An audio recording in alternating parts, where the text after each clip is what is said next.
On hate crimes and the rise of white nationalism. I will now recognize myself for an opening statement. Today, the Judiciary Committee will hold a hearing that I wish we did not have to conduct, but which is sadly necessary to examine an urgent crisis in our country. We will consider issues relating to hate crimes and the rise of white nationalism. This topic goes to the heart of our country's long-standing struggle to carry out what the preamble to our Constitution says it is designed to do, to form a more perfect union. Hate incidents target victims based on their actual or perceived race, religion, sex, sexual orientation, or other immutable characteristics. Some of these incidents may be crimes, and some are not, but all of them harm not only individuals, but also our communities and ultimately our entire nation. Unfortunately, various statistics confirm what most of us have observed, that hate incidents are increasing in the United States.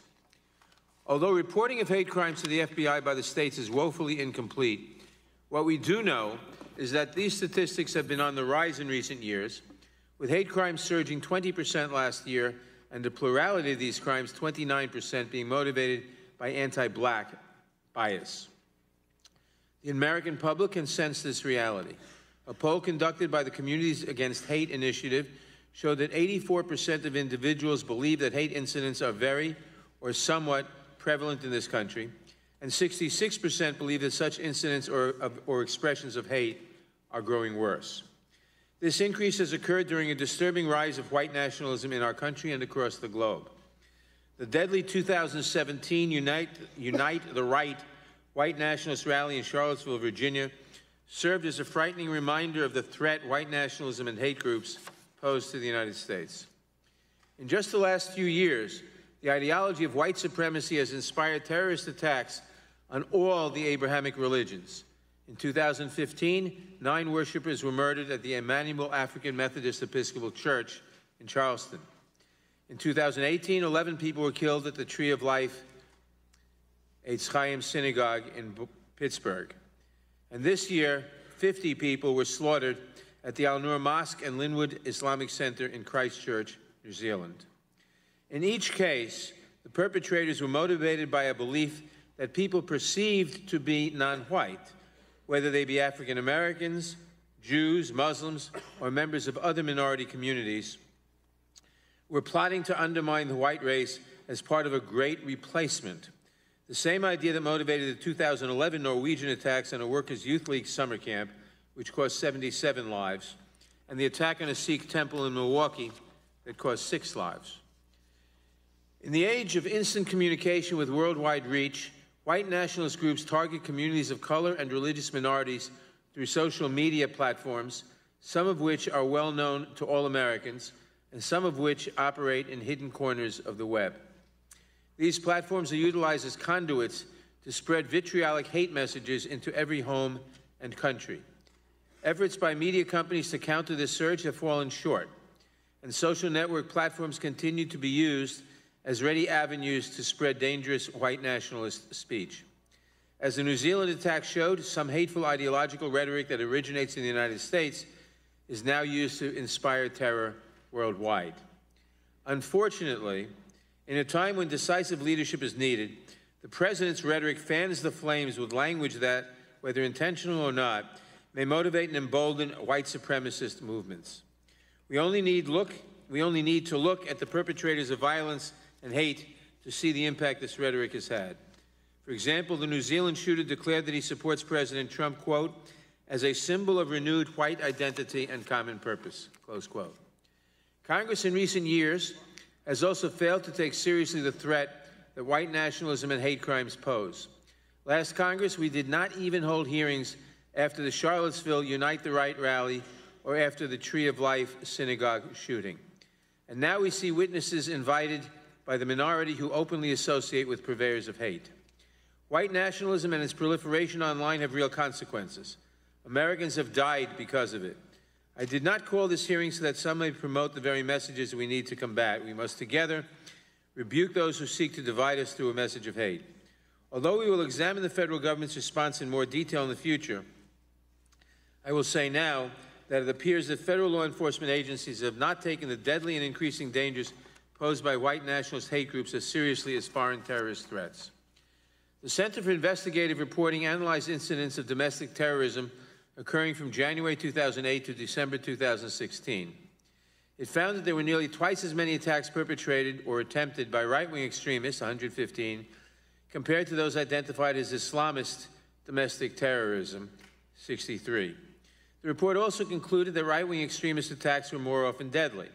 Although the total number of deaths associated with Islamist incidents was higher, 90, this is largely due to the 2009 mass shooting at Fort Hood in Texas, which alone resulted in 13 deaths. In fact, only 13% of Islamist cases cause fatalities. By contrast, nearly a third of attacks committed by right-wing extremists involved fatalities, 79 deaths. These figures highlight the risks we face if we ignore the threats posed by white nationalist movements. To help us better understand the nature of these threats to our communities and the ways in which social media has been used to spread hate and incite violence, we have a diverse panel of witnesses before us today. I trust that our frank discussion of these issues will help the committee and the public better understand the challenges we face and how we may best respond. It is now my pleasure to recognize the ranking member of the Judiciary Committee, the gentleman from Georgia, Mr. Collins, for his opening statement. Thank you, Mr. Chairman, for the opportunity for us to again condemn white nationalism. It is an opportunity that's unfortunate, but it is not unimportant in this hearing. This ideology lies in an immeasurable yet equal value of every person.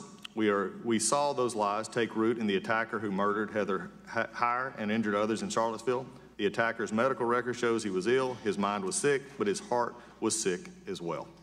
I join every American who denounces hatred and violence wholesale. My Republican colleagues unanimously supported the resolution rejecting white nationalism and white supremacy this January, and we took action when the words of one of our colleagues ran counter to our values. American values share nothing ideologically with white nationalism. Nothing white supremacists claim resonate with any of us here today, and I appreciate the chance to consider how to combat the violence associated with this terrible ideology. Too often we have seen white nationalism and other notions of racial, ethnic, and cultural superiority end in violence, both at the individual and national level. Hatred and racial superiority continue to play out in Western China, where the Uyghurs are being detained in re-education camps and killed, and it has run rampant in Iraq, where ISIS fighters have murdered and enslaved thousands of Yazidis. Over and over again, history has warned us racism and hate mobilize people for violence and oppression. Why haven't we learned these lessons? Why haven't we hewed more closely to the ideal that all men are created equal and other bedrock principles of our nation? The practical problem is our hearts run quickly to hate. We hunt for embrace any data suggesting we are better than our neighbors. Are we more talented? Are we better looking? Are we more enlightened? Most importantly, do we have friends who agree our in-group is superior to an out-group? We remember today, hate always makes its nest in pridefulness. So when we examine the foundations of white supremacy, we realize the primary difference between white nationalist violence in America and ethnic cleansing or communist internment camps is scale, not substance. I think people with political campaign experience have witnessed firsthand how quickly people's hearts become hate factories. With that in mind, I hope we will use this hearing to pursue softer hearts and intellectual integrity. And with that, I am glad to have our witnesses here who will share their values, just as I am glad to have all the Democratic witnesses here to share from their heart. And I think that's what makes us better people without distractions of the headlines and the banners. With that in mind, as we move forward, I worry that the true motivation for this hearing is to suggest that Republicans are hateful and dishonest and somehow connected to those characters who truly spew hatred and act on it in the public square. As we all know, however, House Republicans led the chamber's unequivocal rejection of white nationalism. To those who say we could have been clearer sooner, I hear you. We can't afford to let racial hatred build a home in our nation's capital, which is why it is also so unfortunate the rise that has seemingly taken fruit lately of anti-Semitism in this same body. When we're holding this hearing, it is interesting to note that white nationalism traffics in anti-Semitism. We also know that anti-Semitic violence has extinguished countless lives. What I don't know is why the tolerance for Jewish stereotypes has been spilling over in the members in this body. Moreover, I don't know why it is from the majority finds it so hard to condemn such hateful language. According to the Anti-Defamation League, the anti-Semitic violence has increased 57% in 2017. So I hope that my friends will use this hearing to outline their plan to condemn anti-Semitism along with the cornerstone, which is a cornerstone of the white nationalist ideology in this House. People of every ethnic and religious background come to America because our republic affords them the liberty and safety unavailable in many corners of the globe. This country is committed to free thought, free expression, free press, and a blind justice system. These very things that foster diversity and deter intellectual bankrupt ideologies like white nationalism. When the marketplace of ideas remains wide open, it's easy to comparison shop, to identify and reject hollow, hateful worldviews. When justice is swift and blind, violence and abuse will not pay off. When power is shared among all citizens, authorities are less likely to oppress the people they're meant to serve. In contrast, governments that attempt to restrain people's hearts and minds for whatever reason pave the way to oppression and political violence. Americans have always understood these dynamics. Sadly, identity politics has divided us, and we have forgotten our core political identity. Americans fundamentally recognize each of us have endowed by our Creator with certain unalienable rights and is individual responsible for their actions. In other words, our unity as a nation depends not on ethnic uniformity, but on our equality as citizens. White nationalism denies this, and I sit here today rejecting hate and violence of any kind. And with that, I yield back. I thank the gentleman. I will now introduce today's witnesses. Eileen Hershenov is the Senior Vice President of Policy for the Anti-Defamation League. Prior to joining the ADL, she served as General Counsel and Head of Public Policy for the Wikimedia Foundation. She earned her BA from Yale College and her JD from Yale Law School. Dr. Mohammed Abu Salha is a medical professional from North Carolina. Before moving to the United States, he worked as a general practitioner in Iraq, Kuwait, and Jordan. Dr. Abu Salha attended Eastern Virginia Medical School for a degree in psychiatry and his residency. Eva Patterson is the president and co-founder of the Equal Justice Society. Her long career of anti-discrimination work includes 26 years with the Lawyers Committee for Civil Rights, 13 of them as executive director, co-founding and chairing the California Civil Rights Coalition for 18 years, and serving as the vice president of the ACLU National Board for 8 years. She received her JD from UC Berkeley's School of Law. Neil Potts currently serves as the Public Policy Director for Facebook, who oversees the development and implementation of Facebook's community standards. Mr. Potts graduated from the United States Naval Academy and the University of Virginia Law School. Prior to joining Facebook, he worked as a ground intelligence officer in the U.S. Marine Corps. Alexandria Walden is a public policy and government relations counsel for Google. She also represents Google at the Global Network Initiative. Prior to joining Google, Ms. Walden has worked at the Rabin Group, the Center for American Progress, and the Now Legal Defense and Education Fund. Mort Klein is National President of the Zionist Organization of America. He has served as a lecturer at Temple University and as a biostatistician at UCLA School of Public Health and the Linus Pauling Institute of Science and Medicine. Candace Owens is an American commentator and political activist. She currently serves as the Director of Communications for the advocacy group Turning Point USA. Kristen Clark currently serves as the President and Executive Director of the National Lawyers Committee for Civil Rights. Previously, she has worked with the NAACP Legal Defense and Education Fund and at the U.S. Department of Justice in the Civil Rights Division. She earned her AB from Harvard and her JD from Columbia Law School, which is in my district. I have to put that out. We welcome all of our distinguished witnesses and thank them for participating in today's hearing. Now, if you would please rise, I will begin by swearing you in. And raise your right hand, please. Do you swear or affirm under penalty of perjury that the testimony you're about to give is true and correct to the best of your knowledge, information, and belief, so help you God? Let the record show the witnesses answered in the affirmative. Thank you, and please be seated. Please note that each of your written statements will be entered into the record in its entirety. Accordingly, I ask that you summarize your testimony in 5 minutes. To help you stay within that time, there's a timing light on your table. When the light switches from green to yellow, you will have 1 minute to conclude your testimony. When the light turns red, it signals the 5 minutes have expired. Ms. Hershenov, you may begin. Mr. Chairman, Ranking Member Collins, and members of the committee, good morning. I'm Eileen Hershenov, Senior Vice President for Policy at ADL, the Anti-Defamation League. Please let me first say thank you for your leadership in recognizing the importance of addressing the increase in hate crimes and resurgence of white supremacy. I appreciate the opportunity to discuss topics my colleagues and I are focused on every day. Second, I'd like to thank my fellow panelists for their perspectives today, especially Dr. Abu Salha. Thank you for bravely sharing the painful story of your daughter's murder. Such horrific crimes affect entire communities, but I know they affect the families most of all, and I am so sorry for your loss. Since our founding in 1913, ADL's mission has been to stop the defamation of the Jewish people and to secure justice and fair treatment for all. ADL is one of the foremost non-governmental authorities on domestic terrorism, extremism, hate groups, and hate crimes. For many decades, we have been tracking white supremacists and other extremists, and we have been developing strategies to address these threats. In 1985, we issued a report on how white supremacists communicated on dial-up computer bulletin boards, and we have been working to combat the spread of hate and extremism online ever since, including partnering with the tech industry. You have my full testimony, but allow me to highlight a few points for you.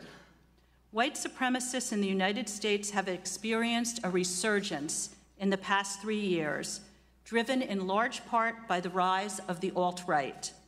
There is also a clear corollary, as our research shows, to the rise in polarizing and hateful rhetoric on the part of candidates and elected leaders. This is a particularly dangerous problem. White supremacists have been responsible for more than half, 54% of all domestic extremist-related murders in the past 10 years. And in the last year, that figure has risen to 78% of all extremist-related murders. That is, white supremacists were responsible for more than 3/4 of all domestic extremist murders in 2018. So there is a crucial need for this hearing, focusing on white nationalism, not because other types of extremism aren't dangerous, but because we as a society, our laws, and our elected leaders have not focused sufficiently on the rising threat of white supremacy. The other driving force for the resurgence of white supremacy is the role of social media in enabling this hate to spread. Just this morning, ADL issued a new report documenting how before carrying out the hateful murders in Pittsburgh and New Zealand, the alleged white supremacist gunmen frequented fringe social networking sites like Gab and 8chan that act as echo chambers for the most virulent anti-Semitism and racism, and act as active recruiting grounds for potential terrorists. These platforms are like round-the-clock digital white supremacist rallies, creating online communities that amplify their vitriolic fantasies. As you craft policy responses to these complex challenges, we believe they must include revitalizing the federal government's attention to domestic terrorism, and in particular, right-wing extremist violence, incentivizing state and local law enforcement agencies to more comprehensively collect and report hate crimes data to the FBI, strengthening laws against perpetrators of online hate, helping to ensure that social media platforms act against hate and increase transparency in ways they are not now doing, and improving law enforcement training for responding to hate online and off. I have submitted detailed recommendations for the tech industry, which are included in my written testimony. Finally, I implore you and all public leaders to consistently call out bigotry and extremism at every opportunity. We all have a responsibility to make clear that America is no place for hate. Thank you. I'm happy to take any questions the committee may have. Thank you. Dr. Abu Salha. Morning, Mr. Chairman, esteemed members of Congress, and ladies and gentlemen. February 10, 2015, that was the day our lives changed forever when my two daughters, Yusuf and Razan, and my son-in-law, Dia, were shot to death execution style in Yusr and Dia's home in Chapel Hill. When we arrived at the scene, yellow tape and flashing lights froze the blood in our veins. We had waited almost 6 hours before police officers confirmed that Dia, Rizwan, and Razan had all been shot to death. In a desperate attempt to make it bearable, an officer whispered, and I quote, "They didn't suffer, it was swift, it was one shot to the back of the head." Well, his statement did not make it any more bearable, and nothing did. News about their deaths spread all over the internet and media over the globe. But we never heard in the media that the murderer hated them. Trouble began when this man observed my 2 daughters appearing on the scene, adorned with their hijabs. I remember my Yusr telling me that this condescending man told her he hated how she looked and dressed.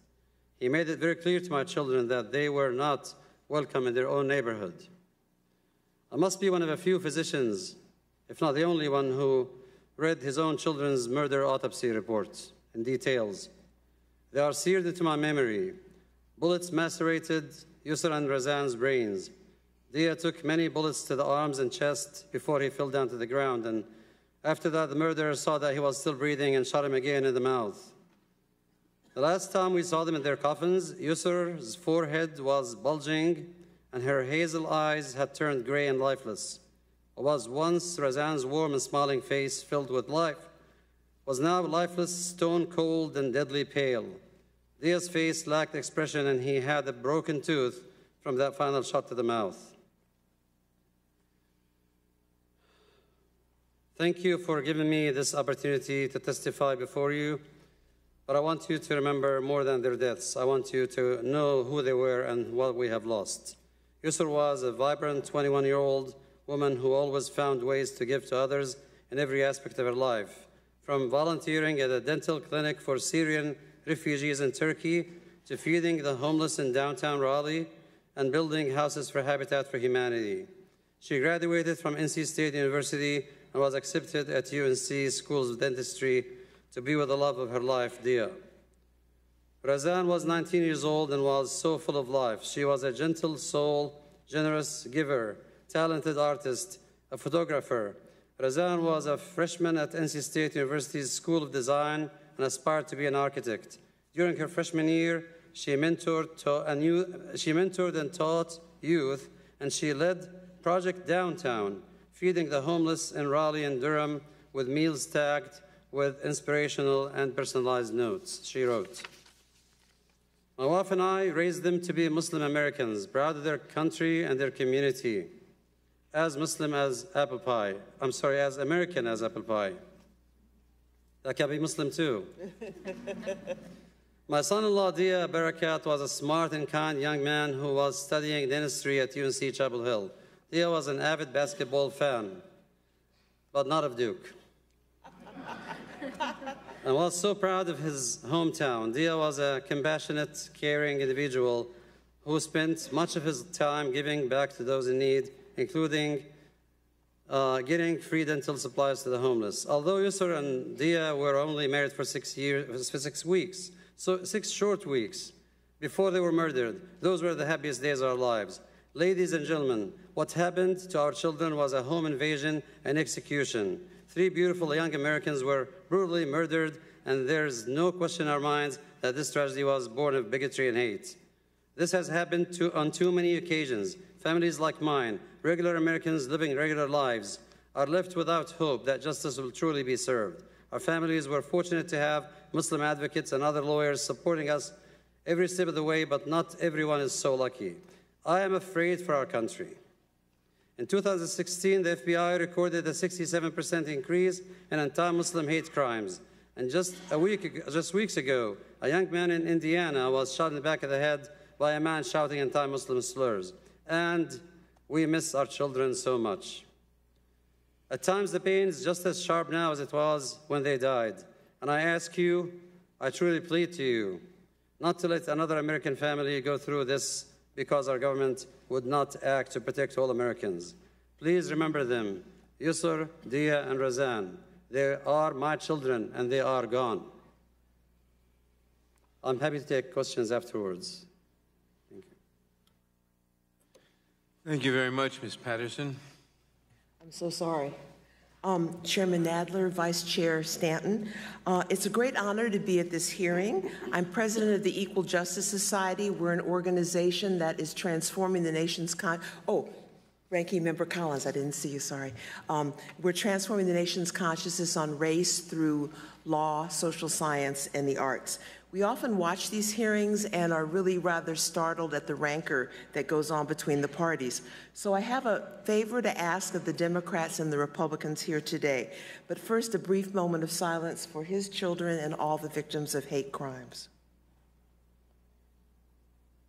For the next 5 minutes, I would like you all to give me the benefit of the doubt. I want you to listen as Americans and not as partisan enemies. I come in peace, truly. Rather than list my credentials, I want to tell you who I am. I was born in your state, Representatives Jackson, Lee, Escobar, Garcia, and Gohmert. I'm a Texan from San Antonio, Texas. My father was in the Air Force and served in Vietnam. I went to desegregated military schools in England, France, and Illinois. I am a Christian. I have been a civil rights lawyer for 44 years. Some of the things I'm going to share with you are difficult to hear, but they are facts. In August 1619, 400 years ago, 20 enslaved Africans landed at Jamestown. In order to sell, rape, and beat these Africans, white Americans, and I know none of you own slaves, had to see us as less than human. Thomas Jefferson said the following about me and my ancestors: they have no tenderness and love, they are intellectually inferior, they are physically unattractive. Thus began a narrative, says law professor Shauna Marshall, that black people were only good for physical labor, we were inhuman and violent. This was a narrative necessary in order to justify slavery. White supremacy has been a feature of the mistreatment of Native Americans for years, and it was applied to Africans once we arrived here. From the beginning of our country's inception through the Constitution, the Founding Fathers knowingly and consciously embraced slavery and white supremacy. Politics, including the three branches of government, have played and continue to play a role in the perpetuation of white supremacy and the continued mistreatment of black people, either through action or inaction. In 1857, the Supreme Court, in the Dred Scott decision, reinforced white supremacy by saying black people have no rights, that white people need respect. Ultimately, slavery ended, the Reconstruction era happened, black men could vote, and then politics reared its ugly head once again. Federal troops were withdrawn from the South in order to place Rutherford B. Hayes in the presidency, and the reign of terror in the South began. Once again, I'm a Southerner. The Ku Klux Klan came about. They were white supremacists. They lynched people. They made sure that black people could not vote. For years, the NAACP asked Congress to act on anti-lynching laws. Congress refused to act. Fast forward to 1964, our fellow Texan got the Civil Rights Act passed, but when it passed, he said, we have lost the South for a generation, he said, of Democrats. 6 years later, the Southern strategy was devised to encourage white people to abandon the Democratic Party and vote for the GOP. It was a shrewd and effective political strategy, but it drove yet another wedge between black and white people. Fast forward to 2008. America elects a black president. Unfortunately, this proves very unsettling to many people who have felt superior to black people when there's a black president and a black family in the White House. In 2015, Donald Trump began his campaign by calling Mexicans rapists. He called for a Muslim ban. When white supremacists marched in Charlottesville chanting, "Jews will not replace us," and "blood and soil," which is straight from the Nazi playbook, Mr. Trump said there are good people on both sides. He recently called asylum seekers animals. Dylan Roof goes into a place of worship and murders black souls. Jews are slaughtered in Pittsburgh. Muslims are slaughtered in New Zealand. We need the Congress to stand up and act. Ranking Member Collins, I was so delighted to hear your strong statement against white supremacy and that the Republicans took a lead in denouncing it. But we need you to do more. Out there where I live in California, we're not so sure where the Congress stands on white supremacy. So we're delighted that you're speaking up. I'd also like to address Chief Justice Roberts, who dismantled the Voting Rights Act in Shelby versus Holder. He said, racism had been eradicated. That simply is not true. I hope he will talk to Justice Judge Bernice Donnell from the Sixth Circuit, who writes extensively on racism. We hope that a majority of you will want to give the country a signal that we are one nation under God, indivisible, with liberty and justice for all. Thank you very much, and I'm happy to answer any questions at the appropriate time. Thank you, Mr. Potts. Thank you, Chairman.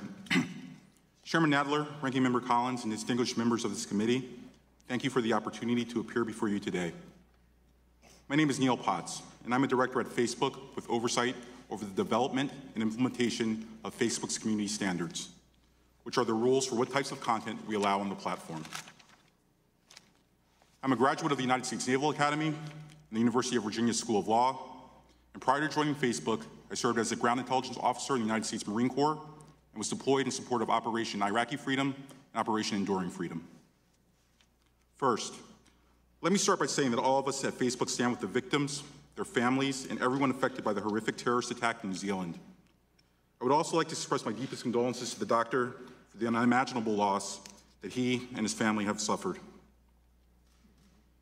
In the aftermath of such awful acts, it's more important than ever that we stand against hate and violence.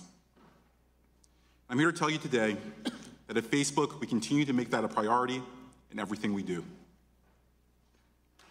Facebook's mission is to give people the power to build community and to bring the world closer together.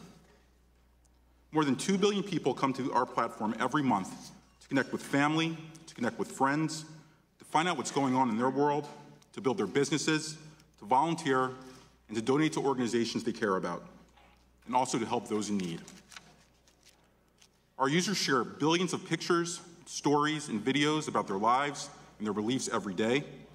And that diversity of viewpoints, expression, and experience highlights much of what is best about Facebook. But as we give people voice, we want to make sure that they're not using that voice to hurt others. Facebook embraces the responsibility of making sure that our tools are used for good, and we take that responsibility seriously. I would like to be clear. There is no place for terrorism or hate on Facebook. We remove any content that incites violence, bullies, harasses, or threatens others, and that's why we've had long-standing policies against terrorism and hate, and why we've invested so heavily in safety and security in the past few years. That investment impacts both our human and technological capabilities, and Facebook now employs more than 30,000 people across the globe who are focused on safety and security. Those human reviewers and automated technologies work in concert to keep violent, hateful, and dangerous content from ever reaching our platform in the first instance, and to remove it quickly when it manages to get by our first line of defense. And we have defined protocols in place to pass on threats of imminent violence and imminent danger to law enforcement as soon as we become aware of them. Of course, hate can take many forms beyond overt terrorism, and none of it is permitted on our platform. Facebook rejects all hateful ideologies. Our rules have always been clear that white supremacists are not allowed on the platform under any circumstance. In fact, we've banned more than 200 white supremacist organizations under our dangerous organizations policy. And last month, we extended that policy to include a ban on all praise, support, and representation of white nationalism and white separatism. We see these ideologies as being inextricably linked to supremacy with intents of violence more generally. Our policies banning praise, support, and representation of white nationalism and white separatism are not intended to prevent those kinds of discussions about pride or having discussions about the country that we love, nor are they intended to stifle discussion about the harms that those groups cause.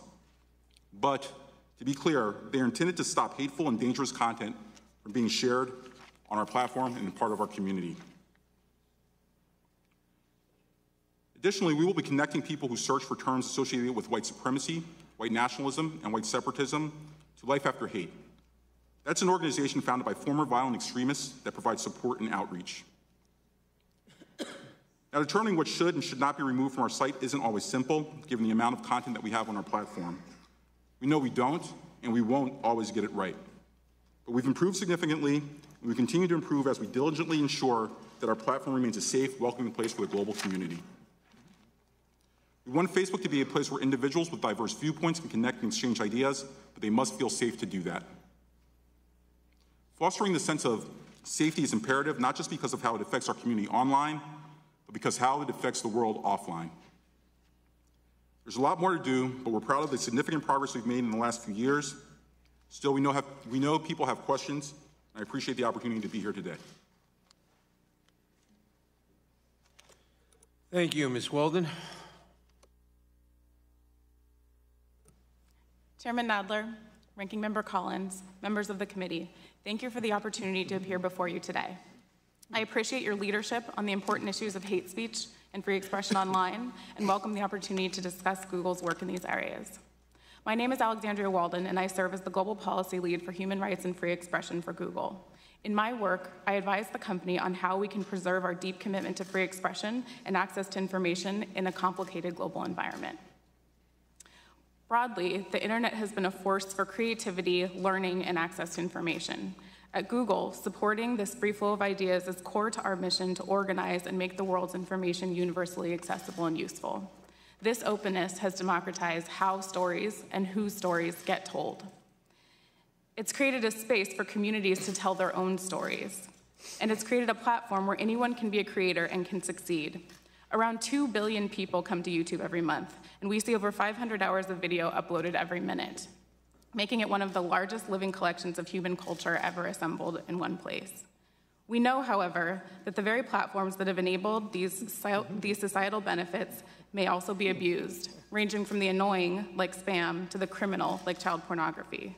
This is why, in addition to being guided by local law, we have community guidelines that our users must follow. Before I begin on how we enforce our policies, I want to state clearly that every Google product that hosts user content prohibits incitement to violence and hate speech against individuals or groups based on specified attributes. We view both as grave social ills, so our policies go beyond what the US requires. We are deeply troubled by the recent increase in hate and violence in the world, particularly by the acts of terrorism and violent extremism in New Zealand. We take these issues seriously and want to be part of the solution.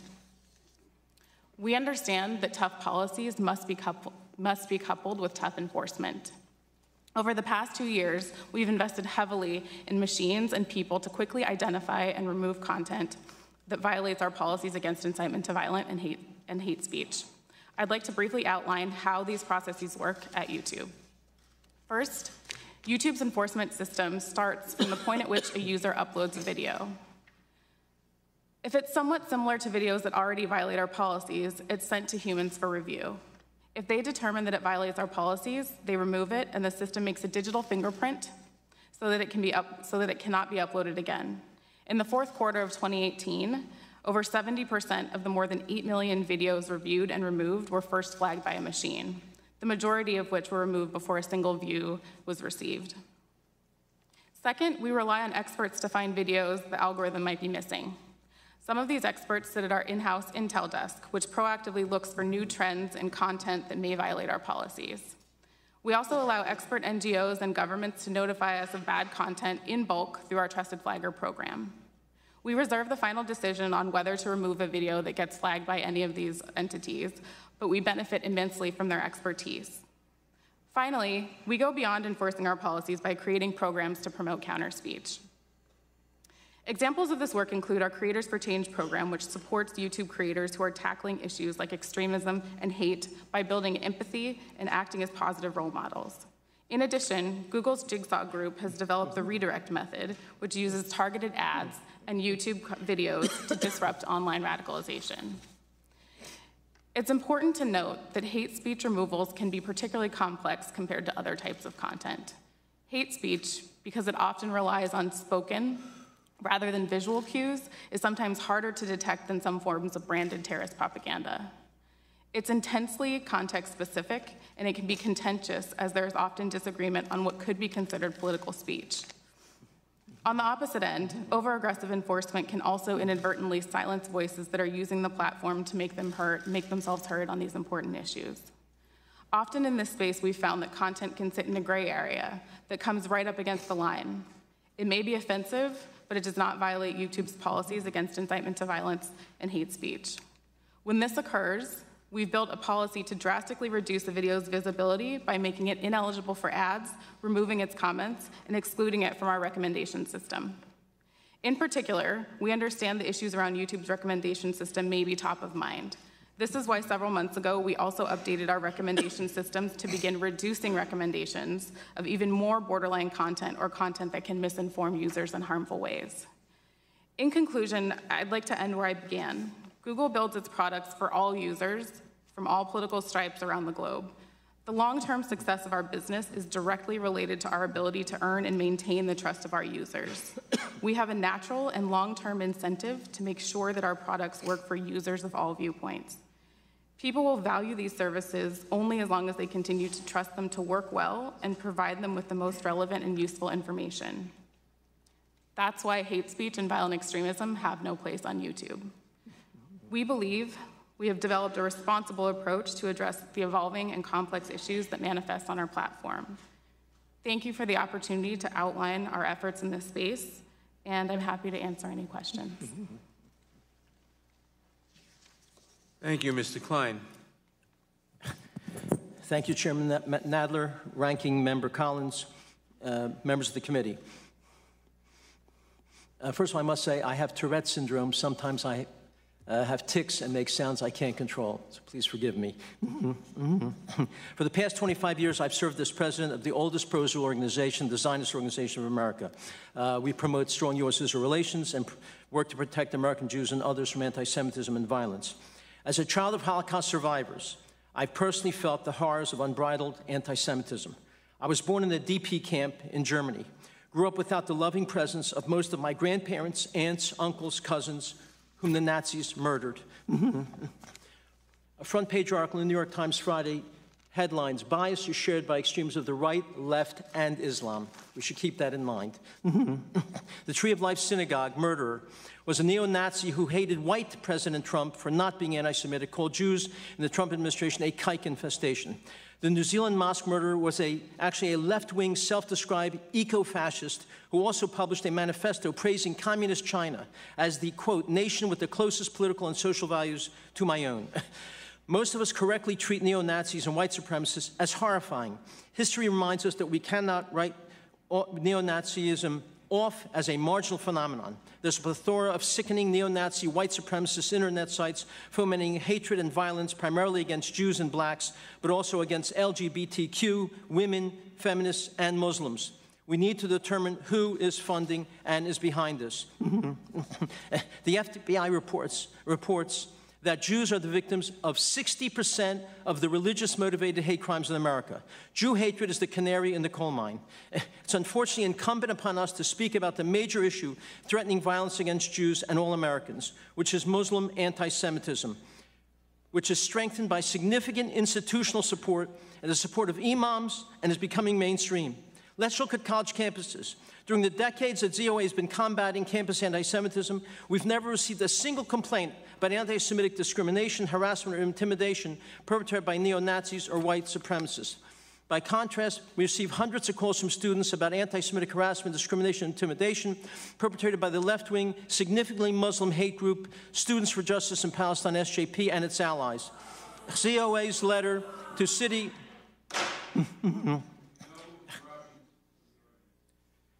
ZOA's letter to City University, we have documented that at these SJP rallies, it is common for SJP demonstrators calling for Israel's elimination, screaming Jews out of their campuses. Jews are racist sons of bitches, forgive me.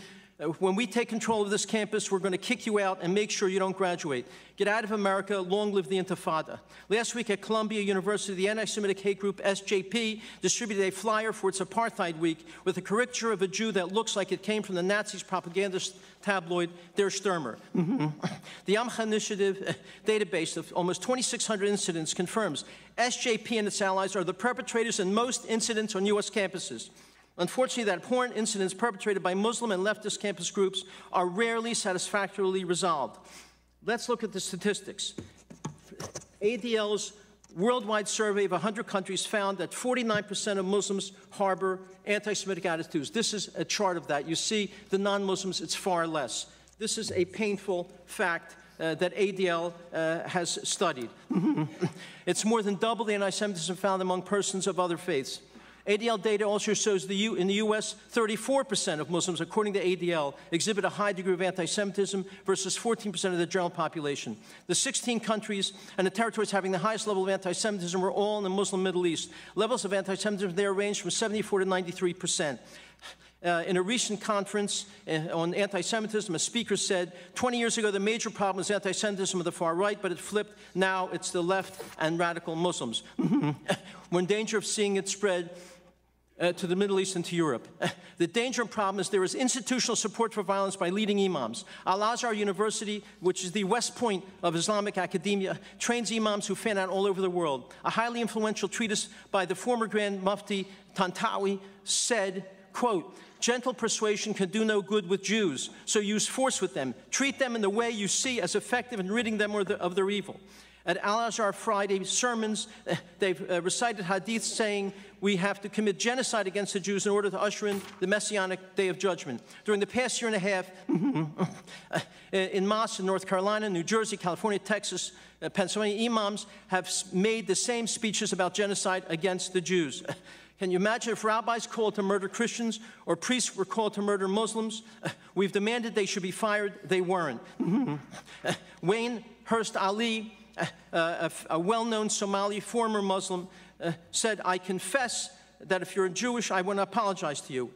When my half-sister showed me holy Quranic verses to support her hatred of Jews, I feared arguing with Allah, for Allah would burn me. I also hated Jews. I'm ashamed of my prejudice against you in the past. As Egyptian President Sisi said in a speech at Al-Azhar University, we need a religious revolution. You imams are responsible before Allah. The entire world is waiting. Let's speak frankly. If we want to stop hate and stop institutions from supporting condoning it, I don't know how much time I have. You're 48 seconds over. Well, but I was stopped. I was stopped with the outburst. The outburst. Go ahead. Another 30 seconds. I have something very, very important to say. Especially as a child of Holocaust survivors, I was horrified to see Speaker Pelosi, Leader Hoyer defend Representative Omar after her vicious anti-Semitic remarks and presidential... The gentleman's time has expired. Ms. Owens. That was unfair. It was not unfair. You had plenty of extra time. Ms. No, Owens. I did not. Ms. Owens. Mr. Chairman, There we go. Mr. Chairman, Ranking Member Mr. Collins, thank you for having me here today. I received word on my way in that many of the journalists were confused as to why I was invited, and none of them knew that I myself was the victim of a hate crime when I was in high school. That's something that very few people know about me because the media and the journalists and the left are not interested in telling the truth about me because I don't fit the stereotype of what they like to see in black people. I'm a Democrat. I support the President of the United States, and I advocate for things that are actually affecting the black community. I'm honored to be here today in front of you all because the person sitting behind me is my 75-year-old grandfather.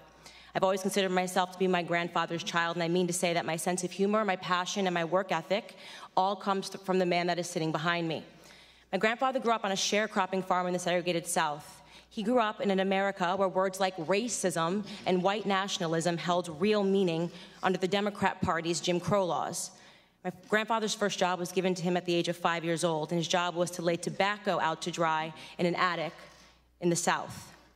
My grandfather has picked cotton, and he has also had experiences with a Democrat terrorist organization of that time, the Ku Klux Klan.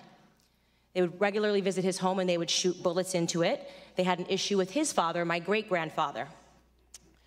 During my formative years, I had the privilege of growing up in my grandfather's home. It's going to shock the committee, but not once, not in a single breath of a conversation did my grandfather tell me that I could not do something because of my skin color. Not once did my grandfather hold a gripe against the white man. I was simply never taught to view myself as a victim because of my heritage. I learned about faith in God, family, and hard work. Those were the only lessons of my childhood. There isn't a single adult today that in good conscience would make the argument that America is a more racist or a more white nationalist society than it was when my grandfather was growing up.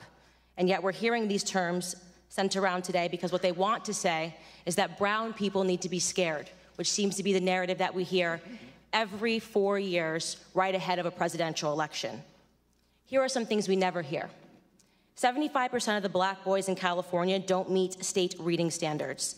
In inner cities like Baltimore, within 5 high schools and 1 middle school, not a single student was found to be proficient in math or reading in 2016.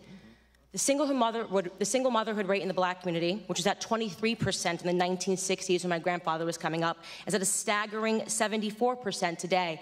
I am guessing there will be no committee hearings about that. There are more black babies aborted than born alive in cities like New York, and you have Democrat Governor Andrew Cuomo lighting up buildings to celebrate late-term abortions.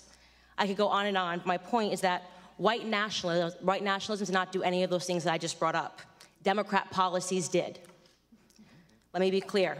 The hearing today is not about white nationalism or hate crimes. It's about fear-mongering, power, and control. It's a preview of a Democrat 2020 election strategy, same as the Democrat 2016 election strategy. They blame Facebook, they blame Google, they blame Twitter. Really, they blame the birth of social media, which has disrupted their monopoly on minds. They called this hearing because they believe that if it wasn't for social media, voices like mine would never exist, that my movement Blexit, which is inspiring black Americans to leave the Democrat Party, would have never come about. And they certainly believe that Donald Trump would not be in office today. Looking on the next thing to focus on now that the Russian collusion hoax has fallen apart. What they won't tell you about the statistics and the rise of white nationalism is that they've simply changed the data set points by widening the definition of hate crimes and upping the number of reporting agencies that are able to report on them. What I mean to say is that they're manipulating statistics. The goal here is to scare blacks, Hispanics, gays, and Muslims into helping them censor dissenting opinions, ultimately into helping them regain control of our country's narrative, which they feel that they lost. They feel that President Donald Trump should not have beat Hillary. If they actually were concerned about white nationalism, they would be holding hearings on Antifa, a far-left, violent, white gang who determined one day in Philadelphia in August that I, a black woman, was not fit to sit in a restaurant. They chased me out. They yelled race traitor to a group of black and Hispanic police officers who formed a line to protect me from their ongoing assaults. They threw water at me. They threw eggs at me. And the leftist media remained silent on it. If they were serious about the rise of hate crimes, they may perhaps be examining themselves and the hate that they have drummed up in this country. Bottom line is that white supremacy, racism, white nationalism, words that once held real meaning, have now become nothing more than election strategies. Every 4 years, the black community is offered handouts and fear. Handouts and fear. Reparations and white nationalism. This is the Democrat preview. Of course, society is not perfectible. We've heard testimony of that today. There are pockets of evil that exist, and those things are horrible, and they should be condemned. But I believe the legacy and the ancestry of black Americans is being insulted every single day. I will not pretend to be a victim in this country, and I know that that makes many people on the left uncomfortable. I want to talk about real issues in black America. I want to talk about real issues in this country and real concerns. The biggest scandal, this is my last sentence, in American politics is that Democrats have been conning minorities into the belief that we are perpetual victims, all but ensuring our failure. Racial division and class warfare are central to the Democrat Party platform. They need blacks to hate whites, the rich to hate the poor, and soon enough it'll be the tall hating the short. The time of the witness has expired. Ms. Clark. Chairman Nadler, Ranking Member Collins, and members of the committee, my name is Kristen Clark. I'm President and Executive Director of the Lawyers Committee for Civil Rights Under Law. Thank you for the opportunity to testify during this critical hearing, which is about real issues that are truly a life and death matter for far too many. The Lawyers Committee is a national civil rights and racial justice organization created at the request of President John F. Kennedy in 1963, and for over 55 years, we've stood on the front lines of the fight for justice. We lead one of the most robust anti-hate and anti-extremism projects in the nation, from connecting real survivors on our 844-9-NO-HATE hotline to training law enforcement and prosecutors, pushing reform in the tech sector, and using the courts to hold violent white supremacists accountable. We work to confront hate every day. We know that hate crimes are not new, and we carry out this work with sensitivity to our nation's dark and sordid history of racial violence. African Americans in particular have experienced generations of racial terror. Between 1882 and 1968, there were over 4,700 lynchings in the U.S., and the majority of the victims were Black. And since the FBI began publishing data on hate crimes in 1995, African Americans remain the single group most frequently targeted for hate. How are we fighting back?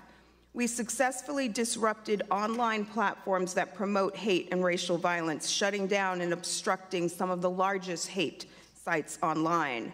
We advocated for Facebook to abandon its ill-conceived policy under which they banned white supremacist activity but permitted white nationalist and white separatist activity, because we know these racist ideologies are indistinguishable and equally dangerous. We're working with and pushing the tech sector to reform their policies to ensure that they're not providing a breeding ground for violent white supremacists, and we've partnered with the International Association of Chiefs of Police to strengthen law enforcement's response to hate as well. And we're also holding white supremacists accountable through the courts. Last year, we filed suit on behalf of a young African-American woman elected to serve as student president on her campus at American University. Following her election, she was subject to racist trolling. She was doxxed with all of her personal information published online. Bananas and nooses were hung on campus, including messages describing her as a gorilla. We secured a strong settlement last December with one of the defendants. But we can't do this work alone. We need our government to do its part. But today's national climate only fuels the fire.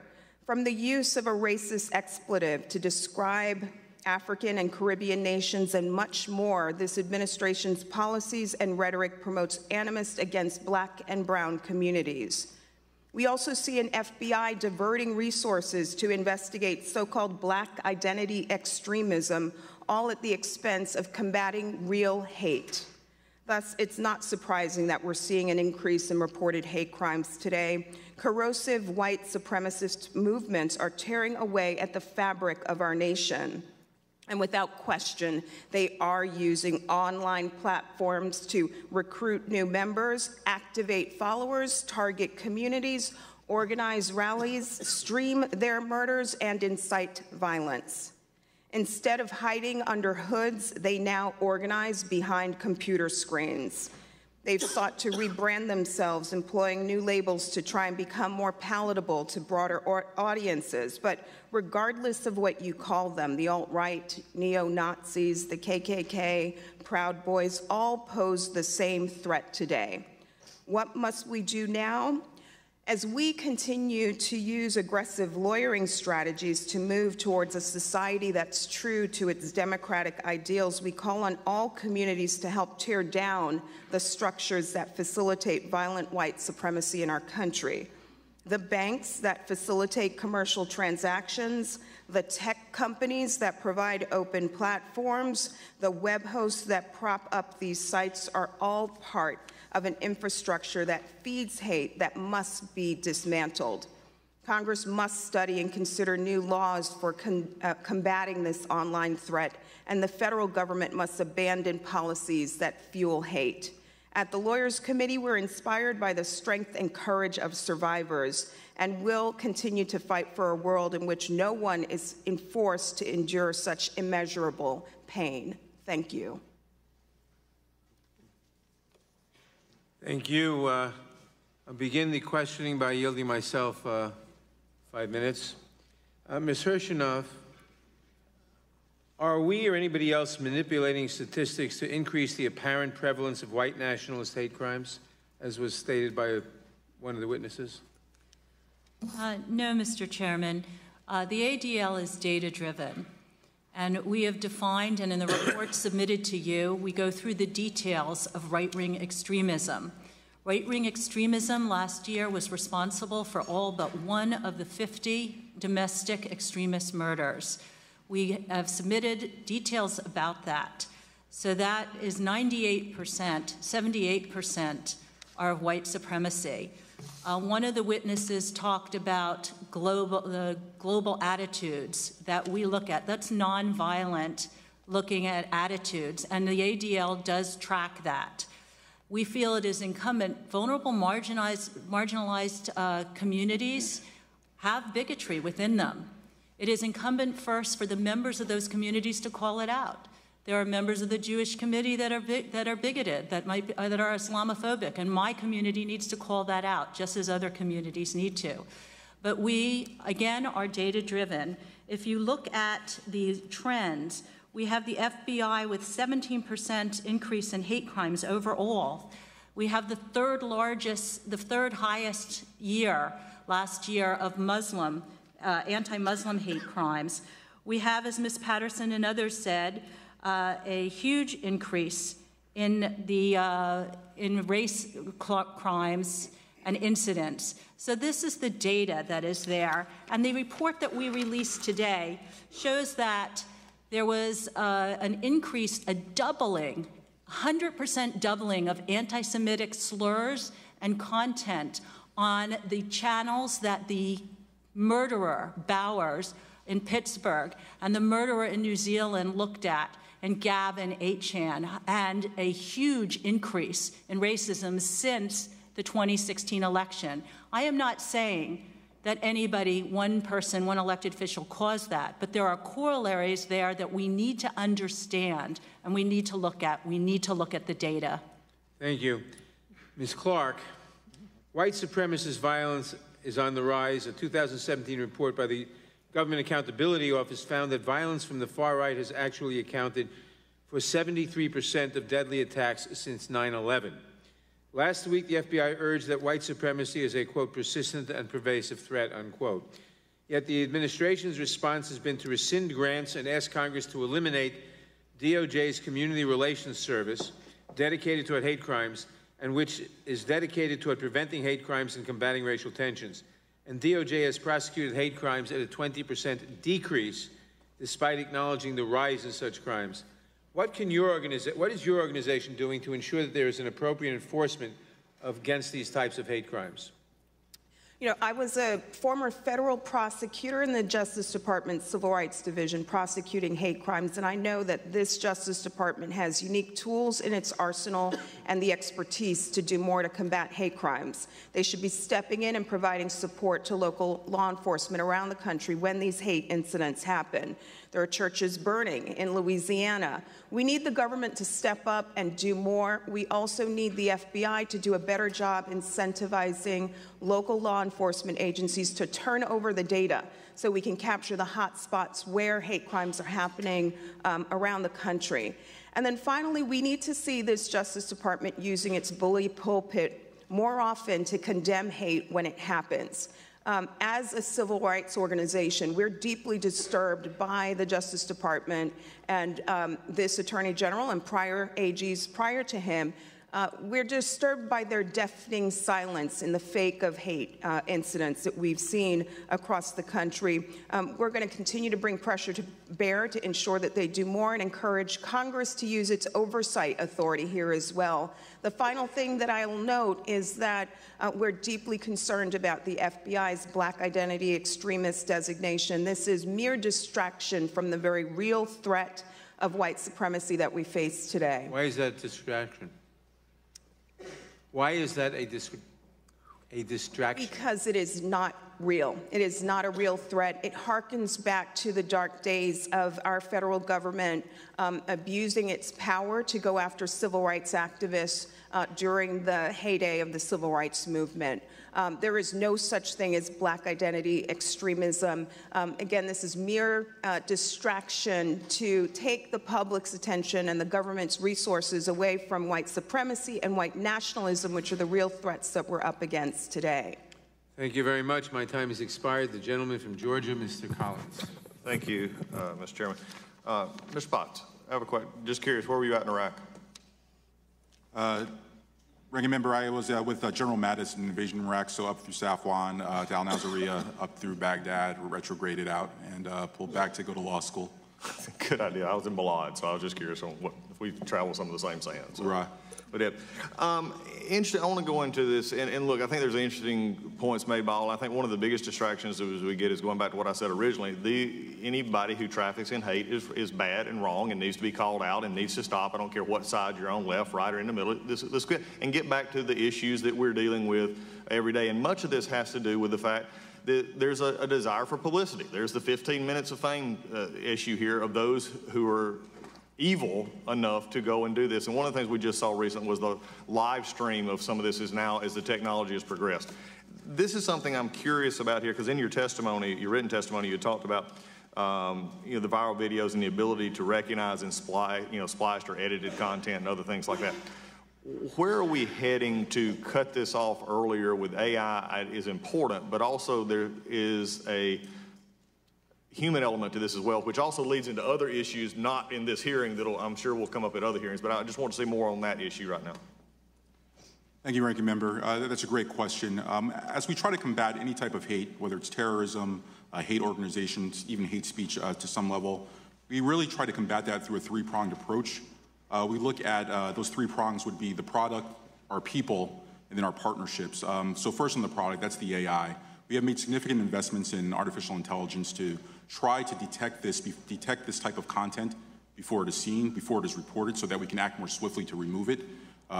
We have made some significant progress. There's still a lot of room to go, but the investment over the next few years going forward, I think we can still see great gains to be made. Secondly is the people, and at Facebook we have over 30,000 people now focused on safety and security. That's subject matter experts. We have former prosecutors, former law enforcement officers, former intelligence officers like myself, ground intelligence officer, others that write the policies and that help with the process. We have content moderators that focus on this and build out those processes, and of course the engineers that write the code for the AI. And then the third prong, and a very important prong, is the work that we do with our partnerships. We work throughout industry. I work with our colleagues at Google, Microsoft, elsewhere on things like the Global Internet Forum for Counterterrorism. When we are able to share, Ms. Walden spoke of hash sharing and digital fingerprints. When we're able to share videos that are violating across the industry, we're able to act more quickly. We also work with many of our external, with civil society, NGOs, and academics to get ahead of trends. Of course, working with the government to learn as well. And I appreciate that. And I think one of the concerns that we come into, and especially when you get into, and you said hate speech, other things, is what is the definition of hate speech in regards to, the person of the actual human actually translate. For some that might be someone who is pro-life, maybe hate speech to someone who's pro, and there's issues there. But when we come to this nationalism, this is an issue that we are, I think, addressing. I do want to go back to Ms. Owens for a second. You made a statement at the very beginning on why you were here, and I think the victim of if you've heard your story, and you've told that story many times, but if you would share how that's affected your view as you go forward and the issues that you're wanting to address today. Certainly. So when I was speaking about different classifications of hate crimes, which actually has increased and obviously impacts statistics, when I was in high school, I received a slew of messages from the Democrat governor of Connecticut's son, Mr. Daniel Malloy, and at the time he was the mayor of Stamford, and his son, along with 3 other boys, referred to me as the N-word, threatened to tar and feather my family and put a bullet in the back of my head like they did to Martin Luther King. This is a story that's not often spoken about because the media has no interest in telling the truth about how it's formed my views towards conservatism. The media turned it into a firestorm, and it became a political tool for people to gain power. The NAACP used me at that time, would just meet me outside of the school with cameras in tow to speak out against the crimes. Of course, now I'm older, and I realize that that's really just a fundraising mechanism, and that a lot of these groups survive because they cannot have the problem fixed, ever. The NAACP never wants racism to go away. Bottom line, all I was looking for at that time was an apology. The youngest person in that car was 14 years old, and I understand that human beings can make mistakes and do stupid things, but we're not in a society anymore where an apology is good enough, and we're obsessed with labels. We're obsessed with labeling people as racist, as they did to those young boys, and it simultaneously impacted me as a victim. It's not fun to be a victim, and I'm adamantly against victimhood, and I speak out to the Black community about how it ultimately harms us. And I appreciate Anthony for sharing that. And I think as we go forward, as I started my testimony with, is all of us here need to be heard. This is exactly what we're advocating. The more we hear, the more we can then at least relate to those who we may disagree or agree with. And I thank you for being a part of the rest. With that, I yield back. The gentlelady from Texas, Ms. Jackson Lee. Chairman and Ranking Member, let me thank you so very much for this hearing, and let me acknowledge each and every one of the witnesses. Your viewpoints are crucial to us. We are fact finders with our own personal emotions, but we are grateful for your testimony. I want to, my time is short, so forgive me if I pointedly ask for abbreviated answers. Let me say that coming from Texas, I must take note of James Baird, which as a member of the United States Congress and this committee provoked and generated the original hate crimes that was passed in the 1990s or early 2000s. James Baird was dragged through the streets of Jasper, Texas, decapitated, African-American male, minding his own business. In the late evening, I think he was found by either 2 or 3 white males. And that was almost 20 years ago. I give to his family my deepest sympathy, as well as I give to our courageous witness who has come to speak of his children in a horrible and horrific crime.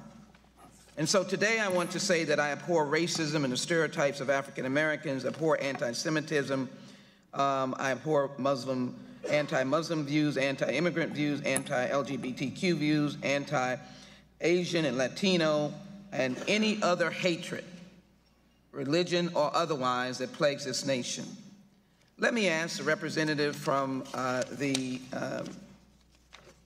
ADL, first of all, is hatred or is racism a reality? Absolutely, Congresswoman. And is a major target of white nationalists African Americans?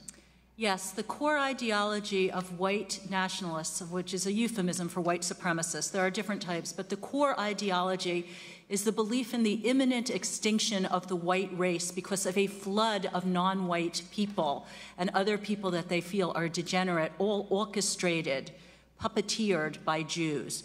You see May I continue with Dr.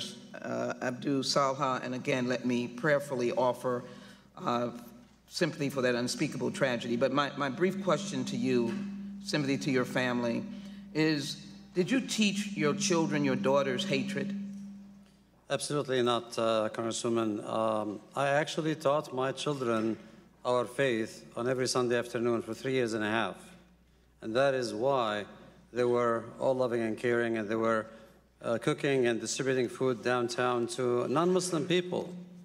I also sit on the board of my mosque, and we definitely make sure that anybody who's racist or hateful is out. By the very fact of being Muslim, you are not you're not filling children or those in the mosque with hatefulness. Absolutely. We fight this, actually. Ms. Patterson, let me just briefly thank you, sir, and forgive me for my time. Let me just thank you. You had a very provocative opening. There was some reference to reparations. I have introduced H.R. 40, which I take very seriously, a commission to study the heinousness of slavery. But you mentioned, if you would just very quickly just say it again, Mr. Thomas Jefferson's assessment of slaves. Could you just say that again for the record? Intellectually inferior. We are unattractive physically, and let me find the last horrible thing he said. There's no tenderness in our love. And we know what Thomas Jefferson was doing on the side, so these statements are a little strange. Do you think strange. those themes have carried forward into the centuries? Oh, absolutely. There are many people who really hate us. My organization has a weekly newsletter called This Week in White Supremacy, and every week we have 40 different items of people saying hateful things, saying we're monkeys. It's pretty bad. Not everybody, and I think racism's going down, but it's still there. Thank you. I want Mr. Potts and Ms. Walden to answer this question very quickly, and then Ms. Clark. Ms. Clark, if you just I may have 5 seconds for you, but what the DOJ must do and what we must do. But to both Mr. Potts and Ms. Clark, Ms. Walden, I'm sorry, questions about generally how social media companies like Facebook can take down hate speech, and likewise Google, just precisely so I can give her at least 2 seconds. Thank you, Congresswoman. Again, there's no place for hate or violence on Facebook. We act swiftly through both our AI and our human reviewers to remove that content when it violates our standards. Anything that's tied to violence, we are going to remove that swiftly. Thank you. We also use a combination of AI and humans to review content and remove it. And in addition to removal, we promote counter speech across the platform. Ms. Clark, DOJ.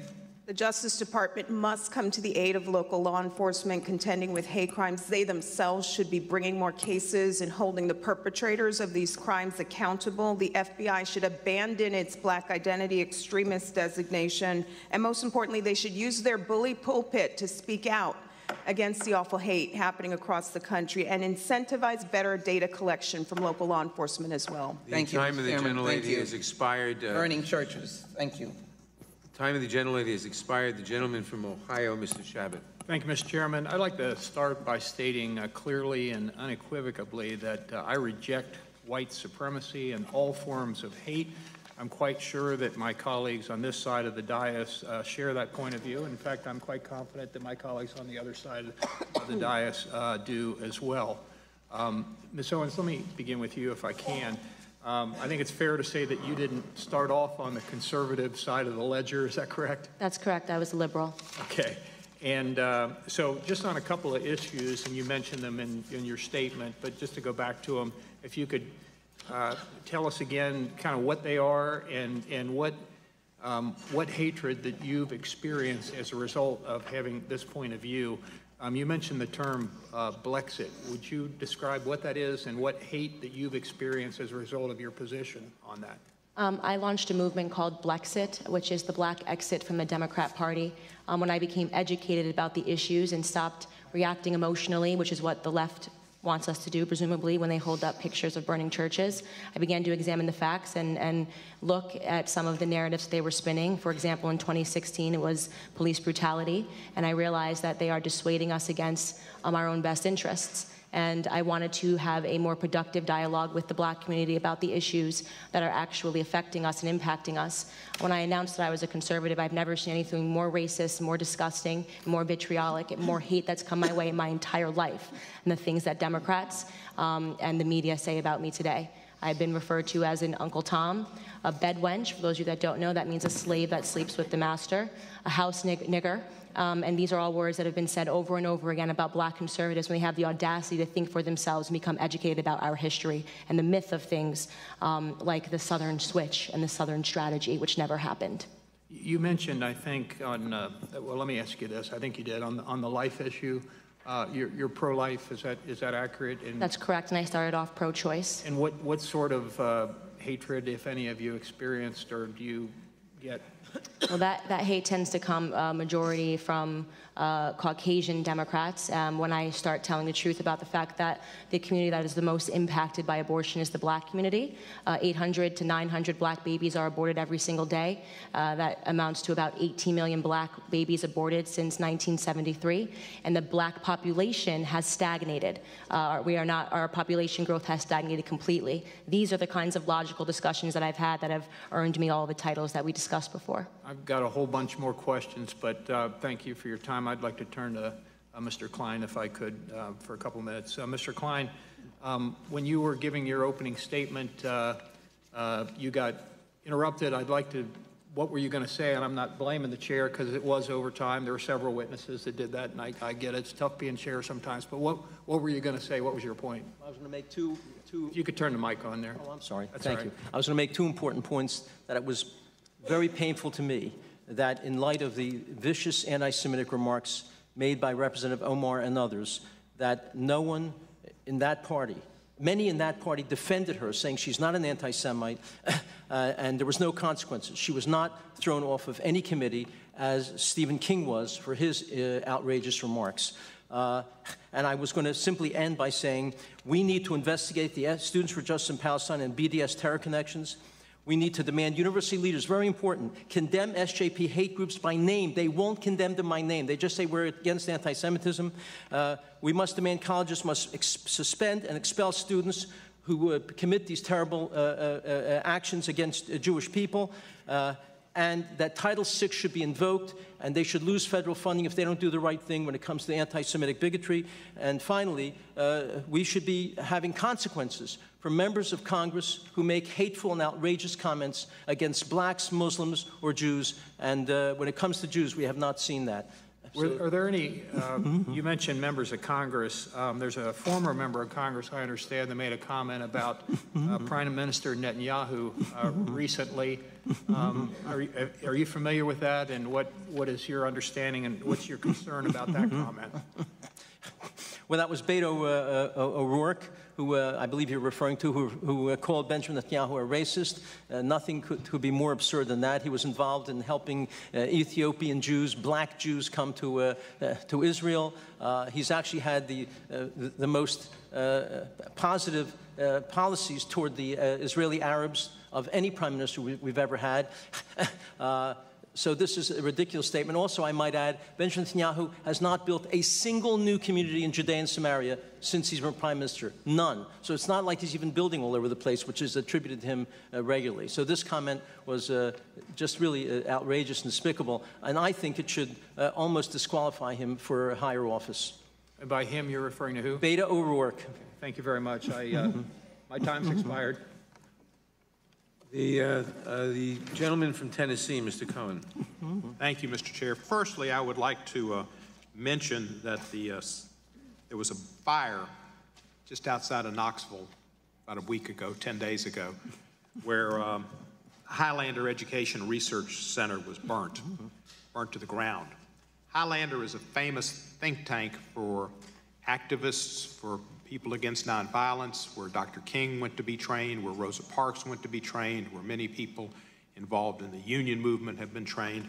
And when they went and looked at the damages, they found a symbol of white nationalism on the grounds, painted on there, similar to what was in New Zealand, similar to what has been seen in Charlottesville.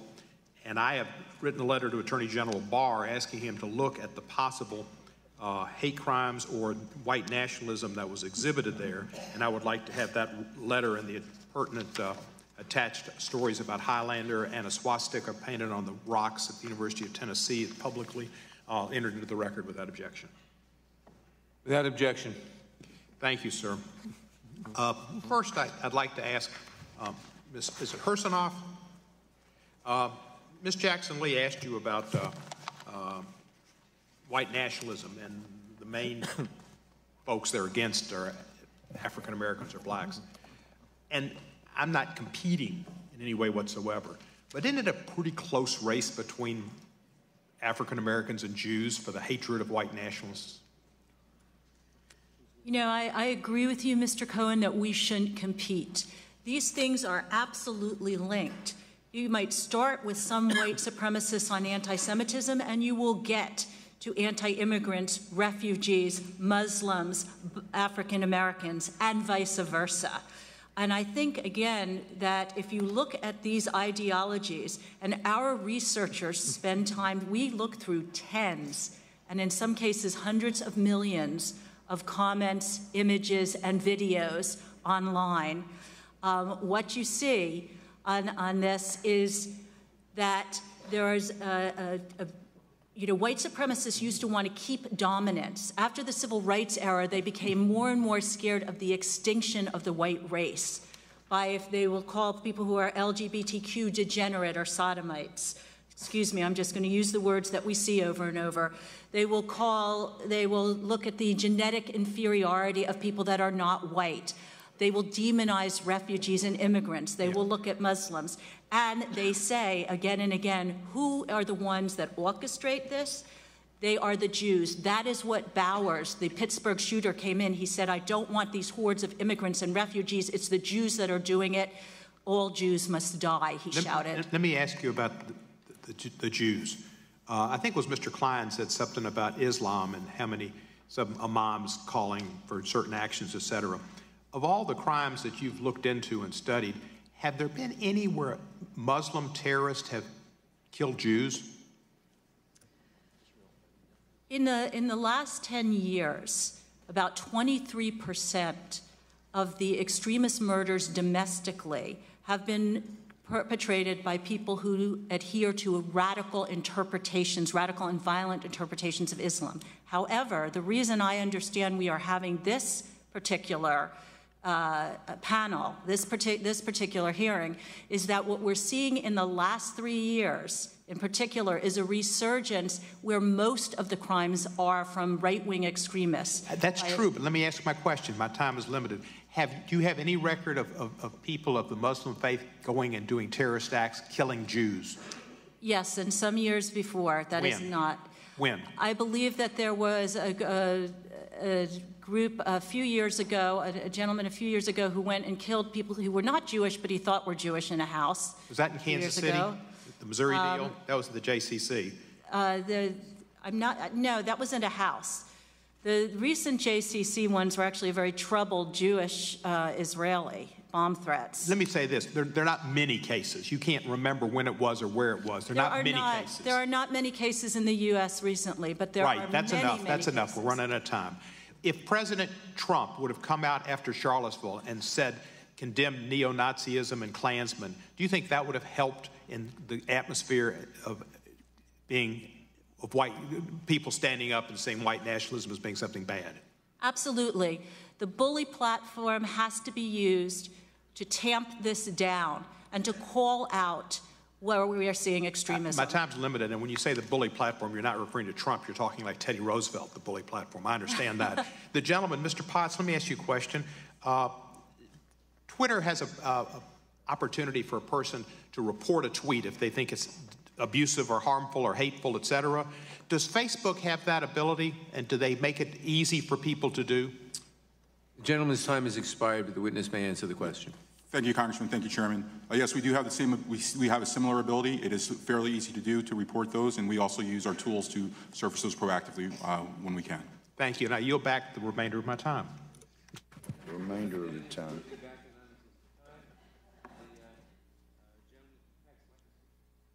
The gentleman from Texas, Mr. Gomer. Thank you. And do appreciate all the witnesses being here. And I do think we all agree. I'm not sure all agree that all agree, but I think we all agree. No one should have to suffer like any of you have, your children, family members. Nobody should. It is outrageous. And in this effort of trying to bring people together, go back to the words of Abraham Lincoln, at least it's attributed, if you look for the bad in people expecting to find it, you most assuredly will. It's also true you look for the good in people, you're going to normally find something. I want to ask Mr. Klein, what are your thoughts about President Trump's remarks regarding the Charlottesville demonstration, where he's quoted as saying, you also had some very fine people on both sides?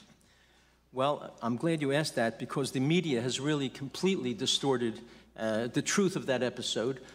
What he meant, and he said so when he said it, is that they're fine people who want to get rid of Robert E. Lee's statue, and they're fine people who are not haters, who believe for historical reasons they want to keep that statue. And he made that clear. And then in the same breath, Mr. Gomer, in the same breath, President Trump said, quote, I'm not talking about the neo-Nazis and the white nationalists when I say fine people, because they should be condemned totally.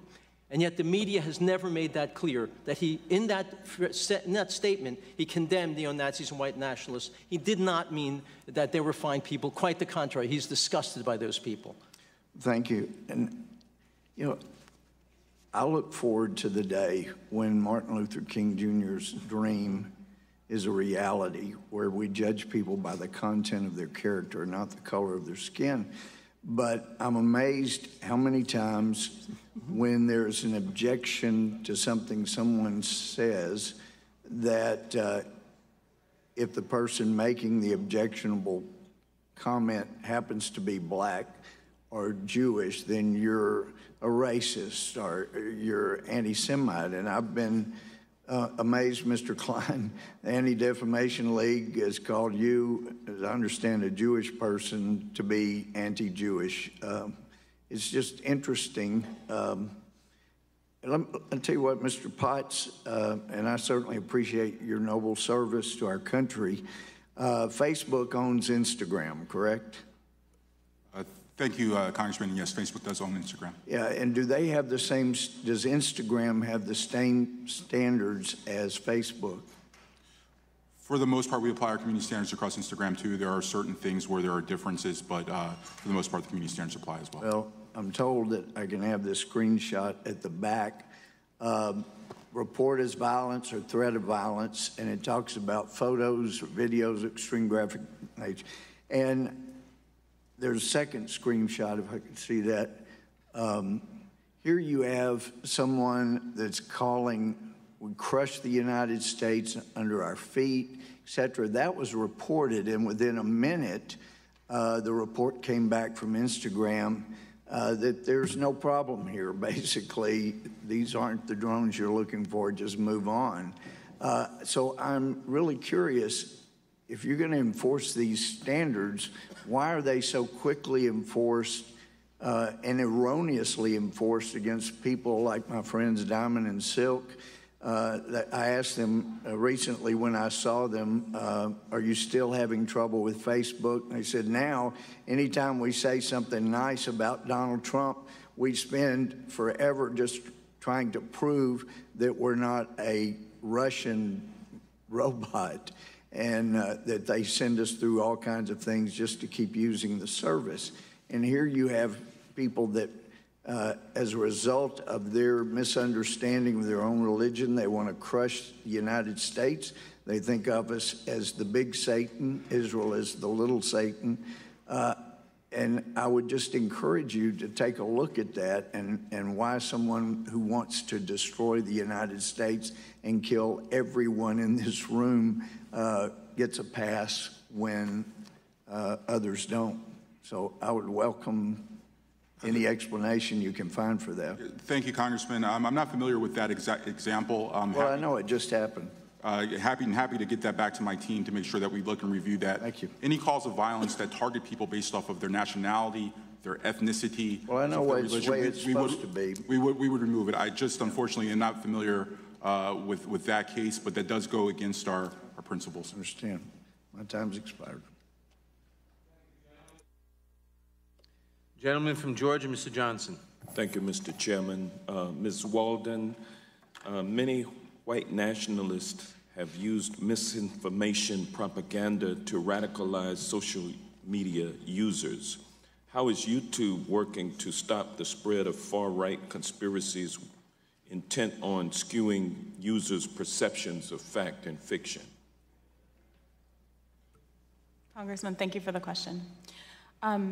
Most recently, we have made updates to our recommendation algorithm so that content that's on the borderline is not pushed out through our recommendation system. So content that violates our guidelines, our hate speech guidelines, which prohibit anything that promotes and incites violence against individuals or groups, or promotes hatred against individuals or groups based on their characteristics, including race, gender, ethnicity, religion.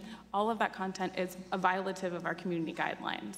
But content that's on the border is content that we no longer include in our recommendation algorithm, and it can also be demonetized and comments are disabled, et cetera. So we do our best to ensure that content that is on the border isn't fully distributed across the platform. All right, thank you. And Mr. Potts, while Facebook has worked to stop the spread of the New Zealand video on its platform, 3 days later, the video was still spreading freely on WhatsApp, Facebook's encrypted messaging service. By design, WhatsApp does not have a way of tracking or preventing the spread of videos like the New Zealand video. What's Facebook doing to fix this issue and prevent WhatsApp from being used to spread hate speech?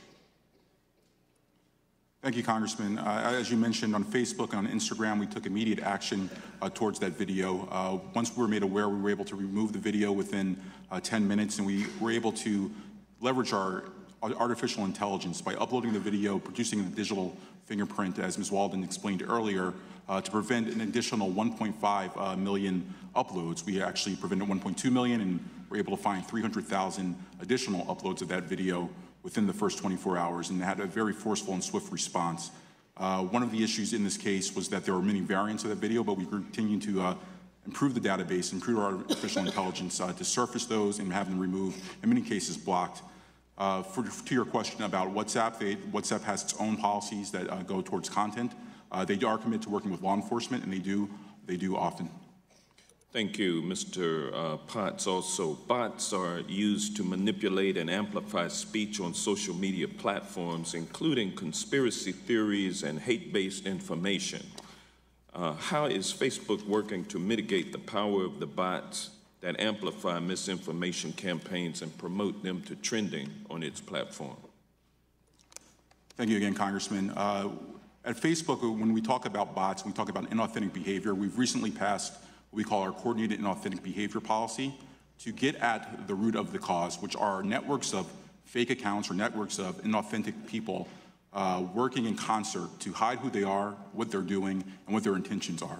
Over the course of the last year, we've taken down multiple networks, well into the double digits now, ranging globally throughout the world, some with fiscal motives, some with other motives, and we're continuing to invest in that work, and it will be a priority going forward. All right, thank you. Dr. Abu Salha, my deepest condolences to you on the loss of your 3 children. Thank you, sir. Does Islam teach Muslims to hate Jewish people? Absolutely not, sir. The mainstream Islam, and I am a practicing Muslim, prohibits hating anybody based on religion or ethnicity or faith or nationality. Actually, in the Quran, it says that killing any human being is akin to killing humanity, and reviving a soul is akin to reviving humanity. I have to tell you that in the Middle East, where I come from, Muslims, Christians, and Jews lived peacefully together for centuries and centuries, only interrupted by politics at times or invasions and division. What you hear on the media is sometimes radical Muslims, and we in America, our mosques are growing and evolving to where we have a process of choosing and electing our board members of the mosques, and we have policy to keep radicalism outside of our mosque in our country too. Thank you. I'll note the tender way in which both Ms. Patterson and Ms. Hirschelwolf touched you as you were sharing your pain about the loss of your 3 children. And my heart goes out to our nation for the pain that it has collectively due to just rampant violence based on hate. And with that, I yield back. May I add one line only, is that after the tragedy, the funeral was about 6,000 people of black, white, Jewish, Christian, non-denominational, even the atheist community denounced the crime. So it was a scene that was American, actually. Thank you. Before we go to the next witness, member, I want to announce we have received a number of statements that will be included in the hearing record. I will not be able to read all of the names of the organizations because they're numerous, but they include the Leadership Conference for Civil and Human Rights, the Sikh Coalition, the Simon Wiesenthal Center. I ask unanimous consent that all the statements we have received be included in the record. Without objection, I also ask unanimous consent to enter into the record the letter to the committee from the NAACP requesting that we conduct this hearing in the first place. Again, without objection. The gentleman from Colorado, Mr. Buck, is recognized. Thank you, Mr. Chairman. Ms. Owens, I'm going to direct these questions to you, if I may. I don't know that you've seen this, but it's a memorandum that the majority Democrats prepare for the committee members. And in this memorandum, they go through the various witness names and organizations that they represent, the Anti-Defamation League, Equal Justice Society, the Lawyers Committee for Civil Rights Under Law, and then we get to you. Oh my goodness. Candace Owens, Director of Communications at the conservative. Nobody else is described as progressive or liberal, but you are described as a conservative advocacy group, Turning Point USA, and a conservative commentator and political activist known for her criticism of Black Lives Matter and the Democrat Party. I think you've caused my friends on the left to go to their safe spaces, and I'd love to explore with you a little bit of the reason for that. Do you consider yourself a conservative? I am a conservative, yes. Okay. Are you pro-life? I am pro-life. Okay. Does that trigger people when you see them, that they know that you're pro-life? It makes them very upset, and Democrats hate me. Do you own a gun? Pardon? Do you own a gun? No, sir. When next time you come to Colorado, we'll take you shooting. Are you a Christian? Yes, I am. Are you proud of your family? I'm very proud of my family. Okay. Let me ask you something. Do you hate Americans with black skin color? Absolutely not. I actually love Americans with black skin color so much that I'm willing to fall on the sword 1,000 times for them to wake up and realize that we are being lied to, abused, and used by the Democrat Party. How about Americans with white skin color? Do you hate them? I do not, and that's a problem for people on the left. Do you hate Hispanics? I do not. Do you hate Asians? I do not. Do you hate lesbians or gays or anybody from the LGBTQ community? Nope, I've got all of that in my family. I'm baffled because in the chairman's opening statement, he said that you openly associate with purveyors of hate. Yes, purveyors of hate, by his definition, is anybody that supports the president. I support the president because he's done a tremendous job in helping the black community, despite all of the rhetoric from the media and leftists, which do not want him to be successful. Tell me a little bit about how the president has helped the black community, if you would, please. Well, he's lowered the black unemployment rate. It's the lowest it's ever been in the history. He's getting us off of our feet. We see, I believe the last number I checked was 3.5 million people are off of food stamps, something that the Black Caucus sat down and didn't applaud. Neither did any of the Democrats applaud, because they want a system where blacks are dependent on the government. They are the people that put in place the policies that broke down the black family, and the biggest problem that's facing our community is father absence. In every room that I've been in with the president, he talks about real issues, and he doesn't pander to us. He doesn't do Alexandria Ocasio-Cortez's southern drawl accent and speaking to us like we're slaves. He asks us important questions, and the most important question he could have asked was, Black America, what do you have to lose? Because we were already losing under Democrat leadership. Do you believe that you openly associate with purveyors of hate? I absolutely do not. I have no tolerance for hate whatsoever. Do you believe that college campuses should be open discussions, or there should be open discussions on college campuses for various issues? I absolutely do. You know, I do a campus tour tonight. I'm flying up to the University of Connecticut to continue that, and we are being met with aggressive leftist groups. 3 Antifa chapters have declared they're going to try to shut it down, and we face this violence every day on the left, and nobody ever wants to talk about it. And I guess what I was going to ask you, you went on to explain it before I got a chance to, but have you ever been disinvited from speech opportunities at college campuses because of your conservative views? All the time. Is that a form of hatred, do you think? Of course it is, and we're not talking enough about political hatred in this country. We're not talking enough about conservative activists being attacked, like myself. We had a student whose dorm was set on fire for being a member of the Turning Point chapter, and all we preach is for free markets and capitalism as a means to lift the most people out of poverty. That is my belief, and of course, my main thesis is that black people do not have to be Democrats, and we are not owned by the left, and I understand that causes some people trouble.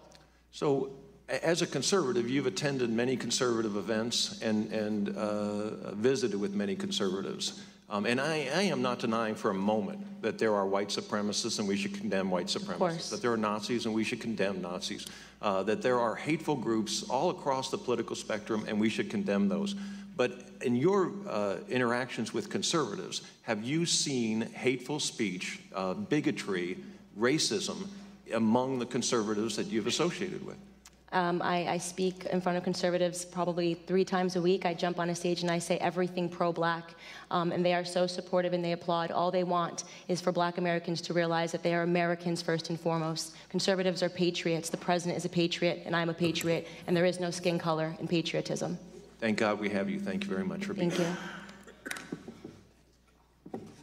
Thank you. Thank you. The chair. It's me. Gentlelady from California, Ms. Bass. Thank you very much, Mr. Chair.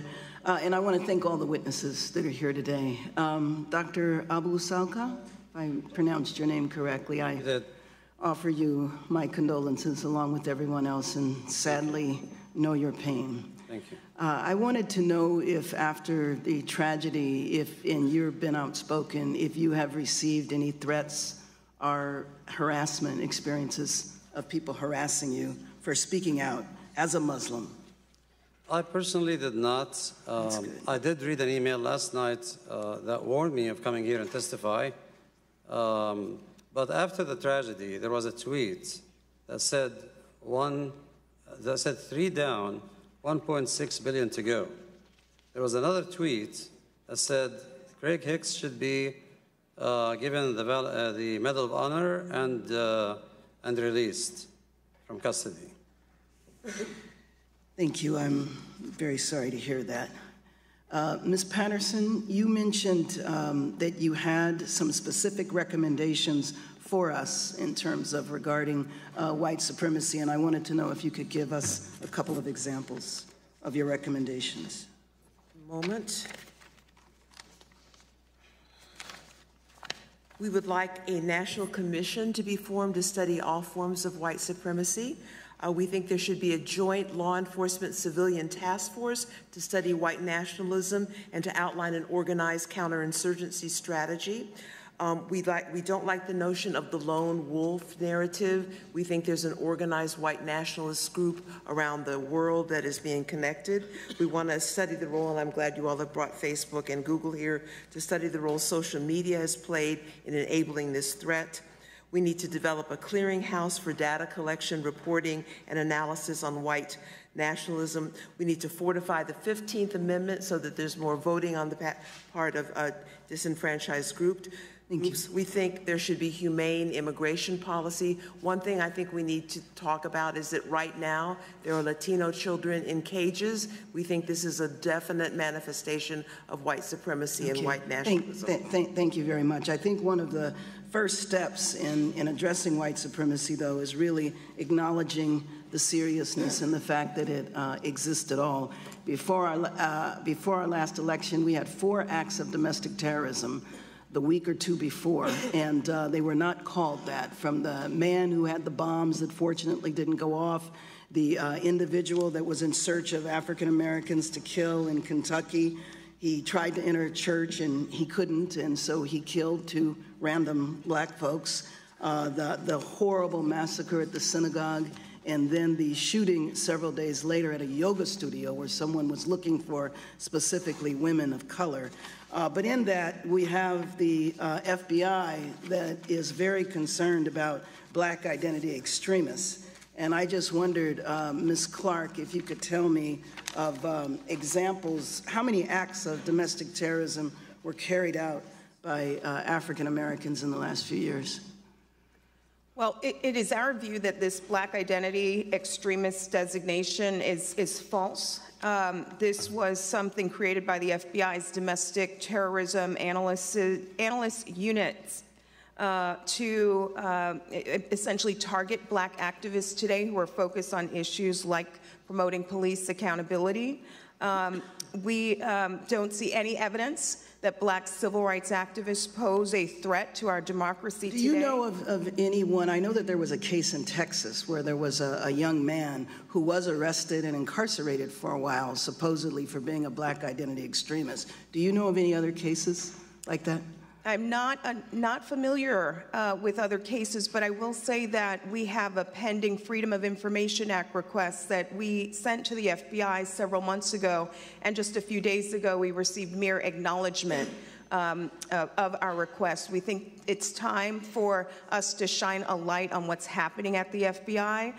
It's time for us to get more information about the scope of their activities, who they're investigating, but most importantly, it's important that we find out why they're diverting resources away from the real threat that drives the purpose of this hearing today, white supremacy and white nationalism.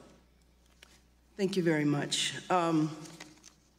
I just wanted to also acknowledge when there was a threat by the threats that were made, President Trump was asked about whether he sees white nationalism as a rising threat around the world today. He responded that he does not, but that, quote, it's a small group of people that have very, very serious problems. And I believe the woman from the Anti-Defamation League, when you talked about the incidences of white supremacist terrorist acts in the United States, what was the percentage that has risen? Over the last 10 years, it was 54%, over half. Last year, it was 78% of extremist murders were by white supremacists. It's unfortunate that the president considers that insignificant, and it's also unfortunate that after all of these acts, whether they've taken place in the United States or around the world, that he cannot bring himself to have a full-throated denunciation of white supremacy. Thank you. Thank the gentlelady. Before we go to the next witness, I want to read 2 paragraphs from a Washington Post story that was just posted online. A congressional hearing to explore the spread of white nationalism on social media, meaning this hearing, quickly served to illustrate the problem Silicon Valley faces after anonymous users on YouTube began posting vitriolic attacks that targeted others on the basis of race and religion. The hearing held by the House Judiciary Committee was streamed live on the video site owned by Google, which is testifying Tuesday. Alongside the stream, a live chat featured posts from users, some of whom published anti-Semitic screeds and argued that white nationalism is not a form of racism. These Jews want to destroy all white nations, wrote, I won't put in the name. Anti-hate is a code word for anti-white, wrote another, etc. So this just illustrates part of the problem we're dealing with. Could that be a hate hoax? What? Could that be another hate hoax? Just keep an open mind. All I know is what I just read. The gentleman from Arizona, Mr. Biggs. Thank you, Mr. Chairman. First of all, I ask unanimous consent to include in the record a list of political violence perpetrated or promoted by leftist organizations. Without objection. Thank you. And I also, I'm riffing on something that Mr. Buck, gentleman from Colorado, was talking about. But in the listing of witnesses in the chairman's memo, it did something I've not seen in my brief time in Congress, or indeed in my many years of legislative service in my home state. That is an editorial comment about a witness. Some might even consider that this not so subtle editorializing is in and of itself an indicia of animus. It's unfortunate, but it demonstrates how easy it is to let one's bias appear even in what is supposed to be an innocuous listing of witnesses for this hearing. Would the gentleman yield? Yes, I will yield, sir. I assume you're referring to what is written about Candace Owens, where it says she's a director of communications at the conservative advocacy group Turning Point USA and a conservative commentator and political activist known for her criticism of Black Lives Matter and of the Democratic Party. I don't think she could quarrel with the accuracy of that. It's a simple statement of who she is. Reclaiming my time. What I will say about this is you never, ever see anybody characterized in any other list of witnesses. This is the first time I've ever seen that, other than the stating what they represent or the group that they are from. This is seemingly anyway, going beyond the bounds of what is the norm. That is an indication to me of how easy it is to demonstrate animus. So it means, for a logical question of Ms. Owens, which she's already addressed to some respect, is as you talk, Ms. Owens, and you go to universities, like you're going to go to UConn tonight, do you receive hate speech directed at you? All the time, and I really do feel that the media on the left has made it okay. And I do just want to add that my biography, which I submitted, you reduced it to one sentence, calling me just a conservative activist, and it wasn't what I said or what I submitted to your office last night. And I just think that you opened with anti-Black bias, and I see it coming from the chairman today. And Ms. Owens, these efforts to shut you down when you speak publicly on issues that you care about under the protection of the First Amendment, are they peaceful? No, they're really scary. They threaten us online perpetually. I receive threatening letters to my home when the media drums up narratives and pretends that I hate Black people or that I hate gays or that I hate Muslims with no evidence supporting any of those claims. What they're inviting is for people to think it's okay to be violent towards me when they see me. They want to make it an act of virtue for people to be violent towards Black conservatives that are outspoken. And there are, on occasion, false accusations and staged hate crimes. What impact do those have on actual, real hate crimes? It makes it harder, I think, for people to come forward or for people to believe it. I don't see enough condemning of what Jussie Smollett did to this nation in terms of tearing us apart and causing a debate. And obviously the left was quick to believe him and put him on a platform despite absolutely no evidence. And it just makes it harder. Again, it just makes it harder for us to come together as a nation, which I think is what the president is trying to do, bring everybody together. And Ms. Owens, are you familiar with the case of Isabella Chow, who is a UC Berkeley senator who was harassed because of a position she took? I'm not. Well, Ms. Chow took a position of basically abstaining from a vote due to religious concerns and was harassed out of her position, and she was hate speech galore, all arising and going forward. So it isn't that there isn't hate speech. It's that we need to condemn all hate speech. That's thoughts? correct. I definitely agree. We need to condemn all hate speech. There's only one type of hate speech like that they like to talk about and give a platform to. There is a double standard in this country, and that double standard, I think, is being felt the most by Black conservatives, the Jewish community, and Christians. And so, Mr. Klein, thank you, Ms. Owens. Mr. Klein, you remember the chairman agreeing to give you an extra 30 seconds because of the interruption that you experienced during your opening statement. And then do you remember being gavelled down by the chairman once you began speaking of the anti-Semitic remarks by a member of Congress? And we've just timed this. You only got 12 seconds. I have 30 seconds left, and so I'm going to give you those 30 seconds that you were promised and were denied. Well, I am deeply pained that after a congresswoman from Minnesota called Israel evil, hypnotized the world, Israel's an apartheid state, Jews used their money to promote what they want out of Congress, that this woman was defended by leaders of her party, defended by at least 3 members of her party who are running for president, with no consequence. She should have been removed from all of her committees just the way Stephen King was for this unbelievable outburst of hatred toward Jewish people. In fact, there's actually a member of this very committee who publicly called Jews termites of this committee, and there was no consequence to that outrageous statement. So this is really frightening to me, especially as a child of Holocaust survivors. If there's not consequence to this type of hate speech against Jews, you're only going to get more of it. We're only going to embolden people to continue this, and ultimately, hate speech turns into physical violence. That's been true throughout Jewish history, and that really frightens me. The time of the gentleman has expired. The gentleman from Florida, Mr. Deutsch.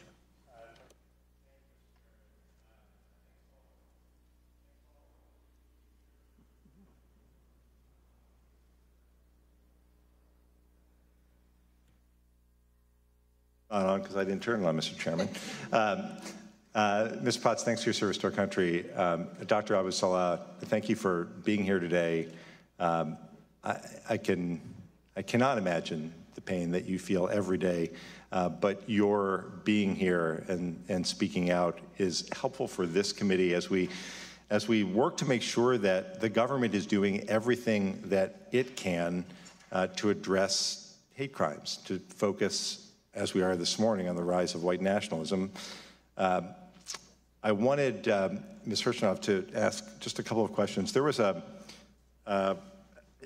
episode of the New York Times podcast, The Daily, last year about a Gainesville, Florida police officer who was shocked by the murder of Heather Heyer at the Unite the Right rally and was concerned because Richard Spencer was going to be coming to the University of Florida and he reviewed websites, videos online, tried to prevent violence in Gainesville, and found a complete lack of intelligence reports on the alt-right from government sources. The state police and the FBI didn't have helpful information for him. Then you look at this story, and that was focused on the Justice Department. Then you look at the story from just a week or so ago about the Department of Homeland Security and the Branch of Analysis and the Office of Intelligence and Analysis that focused on the threat from homegrown violent extremists and domestic terrorists, share that information with state and local law enforcement, and that group was, that branch of INA focused on domestic terrorism was eliminated, and the analysts were reassigned, and there were explanations given as to why that was. But the question that I think both of these get at is, since the ADL tracks and reports on extremism, if you could tell us what you think the government, in particular the Justice Department, Department of Homeland Security, can be doing more of in order to track and respond to these kinds of threats, and whether the kinds of reporting like the one that the New York Times reported on last year, or this article just a week or so ago, accurately reflect a sense that there is not enough attention being paid. What more can the government what more should they be doing? What should we be focused on? Thank you for that question, Mr. Congressman. I agree with what you imply, that there has not been enough attention. And again, that is what this hearing is about, not other forms of extremism, but one that has been under-resourced, under-discussed. We at the ADL are very concerned about the disbanding of that DHS intelligence group. We think that the DHS needs to do much more to coordinate DHS, DOJ, FBI in tracking extremism and domestic extremism. To disband that in an uncoordinated way among other places is not the best thing to do. That being said, and we've supported legislation that you have sponsored, sir, we are well aware that you have to be careful in tracking and you can't go over the edge of what is constitutionally protected. And we've worked with you and will continue on that. But this disbanding is absolutely the wrong direction. This is not paying attention to a rising threat. And this government can do more than one thing. You do not have to stop paying attention to other threats by putting the necessary resources into this one. Thanks. Mr. Potts and Ms. Walden have talked about the way that online platforms have responded to hate. I'd actually like to focus on a different direction and ask you, Ms. Hershenov, how white nationalist groups actually organize online, whether it's on existing platforms or on the dark web, and why is it that we seem to throw up our hands and say, it's the dark web, we can do nothing about it? Why shouldn't that be a focus of our work to go at the root of this, which is these horrific posts that so often lead to violence? So that is a terrific question. First of all, let's look at Pittsburgh and New Zealand. And let me just take a moment to clarify something that was inaccurately said about the New Zealand shooter being a lefty echo terrorist, because that the New Zealand shooter had ties to the alt-right and identitarianism. His manifesto raged against immigration and white genocide. He said, quote, "We must crush immigration and deport those invaders already living on our soil. It's not a matter of our prosperity, but the survival of our people." And his weapons and gear were full with white supremacist images. So apologies for saying that. In terms of what we can do, we see places, some of the smaller websites that radicalize. What these do, what so many of these white extremists are lone wolves. They're not part of like a hate group. They don't go out to their neighborhood like decades ago to find the local Ku Klux Klan. They find communities, they find materials. That is their community, that is the group, that is who they signal to, they recruit, they radicalize, they reach them. So and if they're thrown off of bigger platforms, they go on to smaller ones. So what I would say on the social media is, one, we do have to be careful about whether in taking stuff off of the web where we can find it, we push things underground where neither law enforcement nor civil society can prevent and de-radicalize. There is a balancing act there that we have to do with. Yeah. May I say two more things, Mr. Chairman? Quickly. Okay, to the tech companies, I would say that there is no definition of methodologies and measures and hate, the impact, what type, is it images, is it podcasts? We don't have enough information, and they don't share the data. In order to go against this radicalization and to counter it, we need better information and a more rigorous framework. Time of the gentleman has expired. Mr. Clintock from California.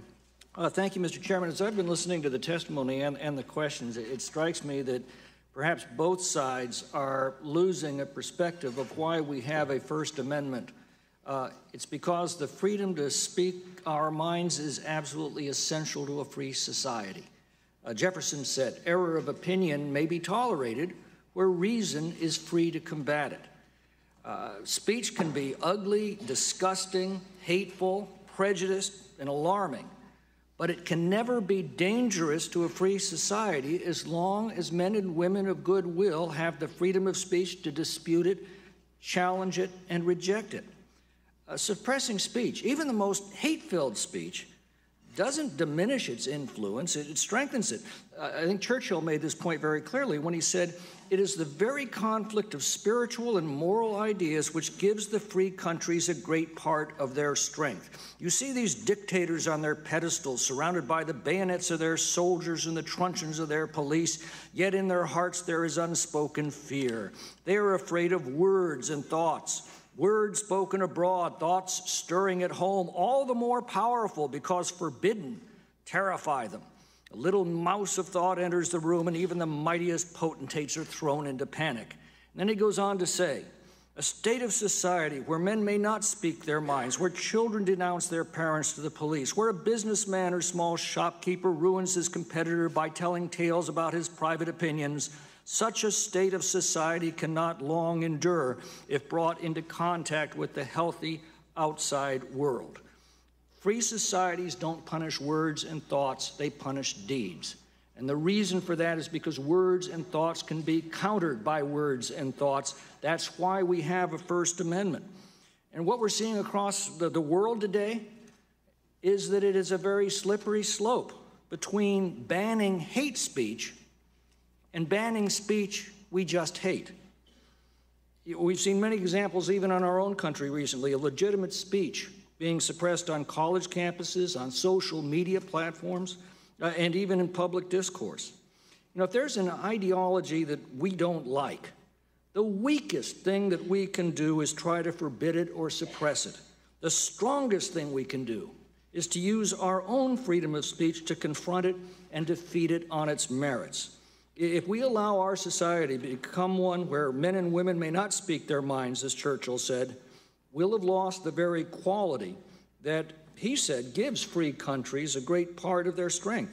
As Churchill said, these ideologies cannot long endure if brought into contact with the healthy outside world, but that in turn requires unrestricted freedom of speech, precisely the freedom that's protected by our First Amendment. Now, we've made very limited exceptions when speech becomes explicit incitement to do violence or to falsely defame an individual's reputation, but even in the case of defamation, the truth is always an absolute defense. What we're hearing now is something fundamentally different. It's to set up government or corporate officials to decide what speech is acceptable and what is not. And that is a very dangerous power that can quickly be abused.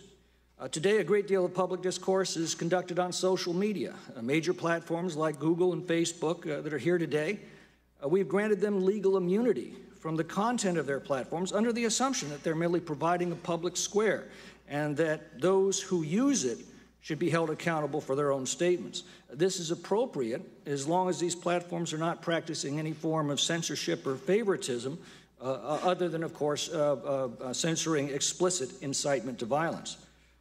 We're discovering, however, that they're indeed practicing censorship and political favoritism. This is their right as private corporations, but once they begin to practice censorship and political favoritism, they cease to be neutral platforms and instead become publishers who are responsible for their content and subject to action for incitement or defamation. So my question to the internet platforms represented here today is, I don't think you can be both. You can't be a neutral platform and at the same time exercising editorial control over content. So question very simply is, which are you? Are you a neutral forum or are you an editorial publication responsible for your content? Mr. Potts, Ms. Walden, which is it? Thank you, Congressman. First and foremost, Facebook is a tech company. We are not a platform in that sense. We are not a content creator. We do not edit content, although we do moderate content under our community standards. After hearing your discussion, I think those are many of the issues that we wrestle with. To give people the ability to have a voice on a platform, but also to balance safety. We err on the side of allowing more speech. We want to give people the voice, but we do have to draw lines somewhere. And we feel that by drawing lines around things like calls to violence, even some things that are more just egregious, child pornography, for example, by not having that on the platform, we'll give the platform to more people so they can share their voice. And so it's a constant tension that we wrestle with. We wrestle with daily. My teams wrestle with it all the time. We try to strike that balance. It's a hard one. We know that there are many opinions. We want to be across all the spectrum of ideas to have those ideas fostered on the platform. But again, it is a difficult discussion. The concern is some... The gentleman has expired. Ms. Walden may answer the question, too. YouTube is a place where we want anyone to come and share their ideas, diverse opinions about their politics, things that are even controversial or offensive.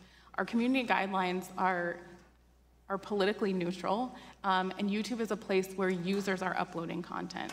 So the community guidelines are in place to ensure that we are creating a free and open platform for users to upload their own content, but they're also in place to ensure that that's happening free from hate, from violence and harassment on the platform. The time of the gentleman has expired. The gentleman from Louisiana, Mr. Richmond. Thank you, Mr. Chairman. Let me start by asking unanimous consent to place into the record a letter that I wrote as chair of the Congressional Black Caucus June 17th of last year to Attorney General Sessions and Acting Director McCabe, expressing our concern over the alarming number of hate crimes, the rise in hate crime, and all of the other things, and asking this Congress to hold a hearing. So I want to thank you for doing that, and I'd like to insert that into the record because that was before Tree of Life. Without objection. That was before Charlottesville. So I want to thank you for stepping up to the plate and having this hearing. Let me just say, because we heard a pretty accurate description of the First Amendment, and I will not impugn any intent to it, but I think that there was one glaring omission, which is you don't get to yell hate in a crowded theater. And just because you're upset with your station in life and sitting in your mama's basement in your boxers, you don't get to spew hate that you know will incite violence because you can hide behind anonymity. It was said that we're fear-mongering, and the concern over white nationalism may be misplaced or even, I think it was quoted as stupid. I will just tell you that the families of the Emanuel 9, those were real funerals. Those are real kids without real parents. Those are real grandparents who were worshiping the Lord and invited the young man in and let him share with them their worship experience. And according to the perpetrator, he said they were so nice, they were so welcoming, I almost changed my mind. So I want us to put it back in perspective what we're talking about here. It's not just free speech. We are talking about inciting violence. We're talking about finding and influencing weak people to do dastardly deeds because the pain is very real. And now look, I'm equal opportunity and I'm very honest about how I feel. We know words have consequences. You can ask Congressman Steve Scalise. Words have consequences, and we owe the American people better rhetoric. But my fear is that we can't have 1600 Pennsylvania giving harbor and empowering people to feel that way. So with that, since we have a White House that is actually probably giving safe harbor and condoning it, let me ask the tech companies, because you all did say that you will inform law enforcement when you find bad users. Do you talk to each other at all? So that so if you identify somebody, will you then alert Google and Twitter and Facebook and Instagram and everybody? Do you all coordinate at all? Thank you, Congressman. I'll start, Ms. Walden. We do have a strong industry partnerships. One is the GIFCT, and that is the Global Internet Forum for Counterterrorism. So in a case like New Zealand, for instance, when we became aware of that, our first priority was to work with the New Zealand law enforcement, which we did. We sent some of our trust and safety officials on the ground to be a resource for law enforcement. But one of the next steps we took was to upload the images into our AI, designate it as a terrorist attack, and then go work with companies like Microsoft, Twitter, Google, Snapchat, others, sharing that across the board so they could also be on the lookout and then enact their systems to prevent it. I can just reiterate that the Global Internet Forum to Counter Terrorism is a body that the four companies founded, and in the context of New Zealand, it is a way in which we used hashes to ensure that we were minimizing the distribution of that content in the context of New Zealand. There have long been close partnerships between the companies on working on issues around hate and violent extremism and terrorism, and we find that that really enhances our ability to learn from one another in the ways that we're tackling these problems that are unique on our individual platforms. Well, thank you, and I would just encourage you all to figure it out because you don't want us to figure it out for you. So thank you, and with that, I yield back, Mr. Chairman. Thank the gentleman. The gentleman from Pennsylvania, Mr. Reschenthaler. Thank you, Mr. Chairman, and thank you to all the witnesses for being here today. So the first time I ever spoke on the floor of the U.S. House, it was to condemn white nationalism and white supremacy. I'm very proud of this. I'm also very proud of the fact that earlier this year, when a member of my own conference of my own party made inexcusable remarks, Republican leadership acted very quickly and disciplined him. In fact, that member sits on 0 committees right now. It's a shame that the same can't be said for my colleagues across the aisle. They continue to stand by and accept anti-Semitic remarks from a member of their own party. They couldn't even unite around a simple resolution to condemn anti-Semitism without watering it down. Last year, 11 Jewish worshipers were killed and 6 others were wounded at the Tree of Life Synagogue, which is just outside my district in Pittsburgh, Pennsylvania. The day after that cowardly act, I stood in solidarity with Americans of all religions, of all races, of all ethnicities at a vigil to honor the victims of that crime. We have to come together as a nation to stand up against hatred and bigotry in all forms, and all forms includes anti-Semitism. So, Mr. Klein, what do you think Congress can do to combat the rise of anti-Semitism?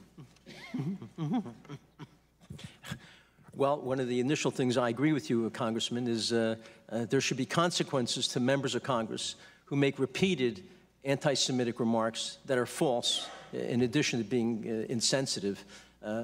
When there's no consequences, it only emboldens others to continue that. Also, when it comes to campuses where there's been constant verbal violence against Jews, there's been no consequences. The universities refuse to publicly name those people who have made these awful rallies and statements, and they've never dismissed them from school, expelled them. But by the way, when these types of episodes occur against blacks or gays or Muslims, they are expelled frequently. That's common, as they should be. I'm not opposed to that. So, and we should really study why is it that one half of the world's Muslims have anti-Semitic views. This is ADL's own survey. It's not my survey. Why are 1/3 of American Muslims have anti-Semitic views? Is it a coincidence that 2 of the 3 freshmen who have made anti-Semitic remarks happen to be of that faith? We should have a study about that. And President Sisi, a Muslim leader of Egypt, has said that we need a religious revolution, and imams must step up to the plate and start making it clear that Islam has got to stop interpreting the Quran in the way it does, which promotes hatred to all sorts of people, especially Jews. Thank you, Mr. Klein. You were speaking briefly about college campuses. I speak a lot at college campuses, and there's a lot of talk about boycott, divestment, and sanction, or the BDS movement. In your opinion, is this fueling the anti-Semitism on college campuses, and if so, to what extent? Yes, BDS is an anti-Semitic movement whose goal, its leaders say openly, is to destroy Israel, to boycott, divest, and sanction. Fortunately, University Presidents has not allowed anything to happen with that specifically, but resolutions are passed regularly on this. There's rallies about this, really demonizing Jewish people and demonizing the Jewish state of Israel. We really need strong federal laws that make it clear that American governmental bodies will not do business with any organization or company that supports BDS. They can say whatever they want. It's not a freedom of speech issue. They can condemn Israel and Jews, but the U.S. government will not do business with them. That's really what has to happen, because the ultimate goal of BDS is Israel's destruction. And these people, by the way, never condemn the Palestinian Authority, never condemn other outrageous entities that promote hatred. The Palestinian Authority pays Arabs to murder Jews. They name schools, streets, and sports teams after Jew killers. They incite hatred against Jews in their schools, in their media, in their sermons and speeches, and you never see these BDS people condemning this really vicious human rights abusing entity, making it clear this is all about Jews, it's all about anti-Semitism. Thank you for your responses. I yield back the remainder of my time. Thank the gentleman. The gentleman from Rhode Island, Mrs. Cicilline. Thank you, Mr. Chairman. Thank you to our witnesses for being here. There have been obviously a number of very high-profile acts of violence in the United States by white supremacists. The Tree of Life Synagogue in Pittsburgh, the Unite the Right rally in Charlottesville, the Mother Emanuel Church in Charleston, and the Sikh Temple in Oak Creek, Wisconsin. And so I thank the chairman for convening this hearing, and regret that there are some on this panel who have tried to hijack this hearing and desecrate the lives lost to the hate crimes and violence of white supremacists by attempting to use this as an opportunity to promote a political position or a political party, and I think that is despicable and deeply regrettable. During the last 10 years, 76% of individuals killed by right-wing extremists were killed by white supremacists, making, as you say in your report, making white supremacy the most deadly type of extremist movement in the United States over the last 10 years. That is a fact, and we have to do something about it. And that's what this hearing is about.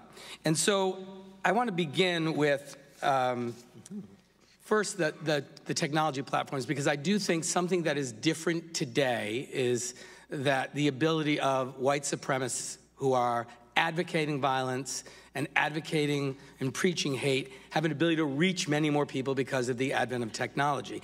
And so it seems to me, I would take it both you, Mr. Potts, and you, Ms. Hayden, agree that there's a rise in white supremacy activity in the United States. I think that's pretty clear, correct? You don't dispute that. Can you answer? You agree that white nationalism is enjoying a meaningful resurgence in the United States, based on the reporting from ADL and law enforcement? Yes, I'm aware of all the research. And there's no question that media companies play a role, not intentionally perhaps, but play a role in facilitating the spread of communications on behalf of white supremacists or on behalf of the white supremacy movement. That's something we're absolutely concerned about. That's why we have policies in place. And you both Facebook and Google, believe that you have a responsibility to curb or prevent or restrict as much as you can the spread of these kinds of attacks on your platforms, correct? Yes, Congressman. So let me ask specifically, you referenced, Mr. Potts, the creation of the Global Internet Forum to Counter Terrorism. I think both Facebook and Google are part of that effort. And at Facebook, you hired in 2016 a number of individuals to proactively examine and remove things from Facebook that were considered connected to terrorist groups. That's correct, Congressman. And that has been a reasonably successful effort so far, has it not? We've made significant investments and significant progress. And will Facebook today commit to dedicating the same kind of full-time team to proactively removing white supremacist content and promoting counter speech as you did with terrorist propaganda? That's an easy commitment because we are doing it currently, Congressman. You have a global internet forum to combat white supremacy? Congressman, we treat white supremacy and white hate organizations under our terrorist standard. So let me ask you about a particular case. Facebook announced on March 27th that it would ban white nationalist content from its platforms, acknowledging that white nationalism and separatism cannot be meaningfully separated from white supremacy and organized hate groups.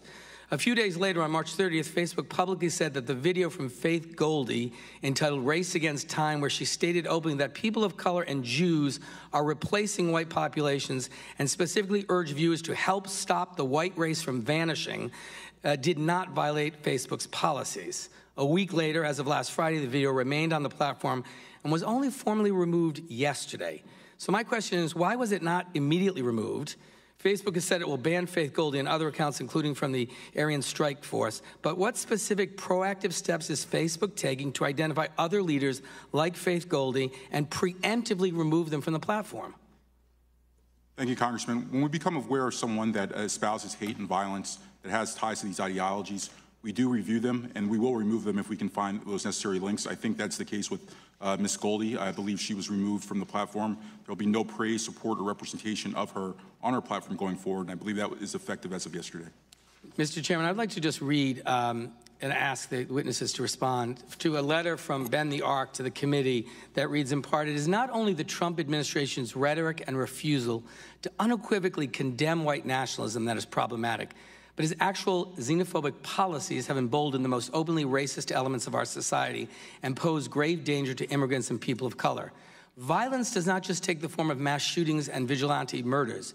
It is also family separation and refugee bans. It's not just racist slurs about Mexicans and Muslims. It's the misuse of executive power and the declaration of a national emergency. Social movements on the extreme right are energized by such policies and such words. Some of them move to violence, others mobilize to pull the country through policies and through politics ever more in the direction of bigotry, mistrust, and polarization." It feels like that's the elephant in the room that's been absent. The role of the bully pulpit of the President of the United States, and I'd ask at least, I'd ask the first three witnesses. And I wanted to express to Dr. Abu Salha, thank you for being here, and we all express our deep condolences, and your courage and strength to be here is a nice way to honor your three children. Thank you. I'm not sure. Dr. Henshaw from the ADL. Certainly. Thank you, Congressman. I completely agree with you. There are two things that we need from our leaders. One, we need what they say, and when they dehumanize and demonize refugees or Muslims or anybody else from a marginalized community, that's a problem. And the other is policies, what they do. And when you have anti-Muslim bans and anti-immigration and refugee stuff, this gives embrace and emboldens white supremacists. I am not saying that they are white supremacists. I am saying that this is celebrated and emboldened. So you are absolutely right. Thank you, Ms. Patterson. As I said earlier, I come here in peace, and I think I only see two members of the GOP here. Is that correct? Right at this moment? Make a statement, please. Pardon? No, but this is important. I think the point you raised is very important. I was delighted to hear that the Congress has come out against white supremacy and white nationalism. But one thing that troubles me and friends of mine is that you don't seem to say anything when President Trump says these provocative things that we think embolden white supremacists and white nationalists. And I understand the political dynamics, but we would love to see Republicans stand up and say, Mr. Trump, what you're saying is not helpful. It harms people of color. It harms Muslims. And so I would just call upon you, not in an adversary way, but in a genuine way, if you find things that he's saying are negative, that you would say something. Well, we would like that as well. Quote him accurately, too. Time of the gentleman has expired. The gentleman from Florida, Mr. Stubbe. Thank you, Mr. Chair. I would love to see my Democratic colleagues condemn anti-Semitism. I have a resolution that I have filed. One of their own members of their own caucus have said very racist anti-Semitic remarks and have failed to directly address that. So to your point, I would love to see the other side of the aisle condemn one of their own for their own anti-Semitic remarks. I would like to take my time to yield to Ms. Owens. If there's anything that's been said, I'm the last Republican here, so if there's anything that you would like to respond to, I'd like to give you the balance of my time to do that.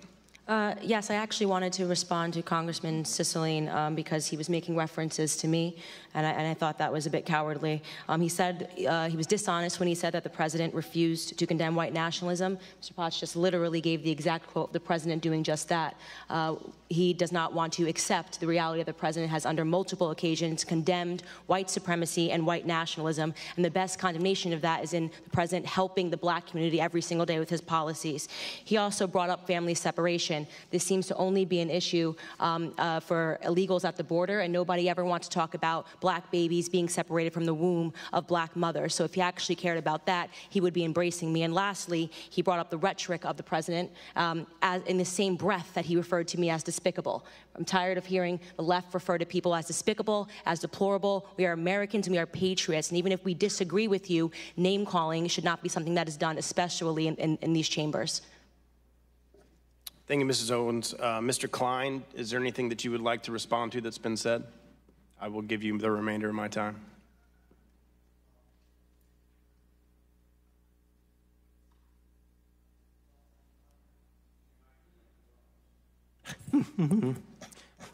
I'm really confused when the good doctor says that Islam does not teach hatred of Jews.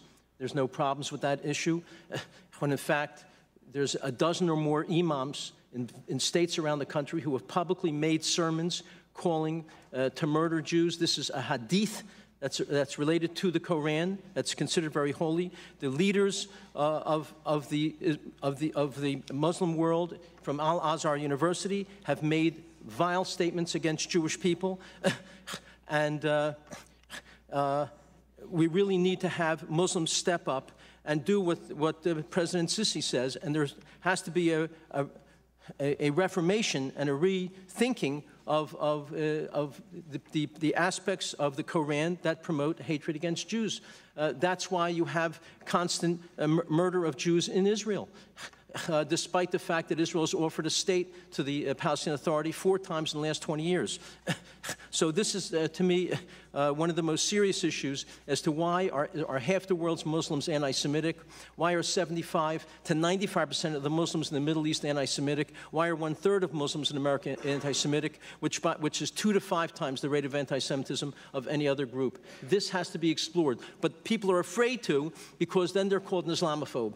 And this has nothing to do with Islamophobia. This has to do with the truth, with data that ADL themselves has put forth, surveys have put forth. Pew has also put forth similar data. Why is this an issue? We have to talk about this Muslim anti-Semitism because this is endangering Jews really in America and throughout the world. God forbid this will be translated into physical violence even greater than we're seeing today. Thank you, Mr. Klein. I will take the balance of my time to the gentleman from Texas. I thank my friend Ed. It is interesting that the first person and possibly the only American ever ordered killed by a U.S. president with a drone strike was Anwar al-Awlaki. The only reason he was a U.S. citizen is his parents came over on a visa and he was born, and they took him back to Yemen, taught him to hate America. But he was working with the Bush administration and the Obama administration, and apparently, as an imam, he was encouraging terrorism that they didn't realize at the time, but apparently that justified killing an American citizen without a trial just through the drone strike. And I really appreciate the atmosphere here. And Ms. Patterson, you sound like somebody I would love to be listening to every day, all day. And I would just encourage you, you know, in the name of eliminating hate, it helps if you don't misquote or mischaracterize statements of the president. He never said asylum seekers are animals. He was talking about MS-13. And if you see the pictures of what they have done, I don't condone calling humans animals, but I've sent people to prison. I've even sentenced people to death and agreed with James Byrd's killers being sentenced to death. Thank you. My time's expired. Thank you, Mr. Chair. In congressional hearings, the minority party gets to select its own witnesses. And of all the people that Republicans could have selected, they picked Candace Owens. I don't know Miss Owens. I'm not going to characterize her. I'm going to let her own words do the talking. So I'm going to play for you the first 30 seconds of a statement she made about Adolf Hitler. I agree. I actually don't have any problems at all with the word nationalism. I think that it gets, the definition gets poisoned by elitists that actually want globalism. Globalism is what I don't want. So when you think about, whenever we say nationalism, the first thing people think about, at least in America, is Hitler.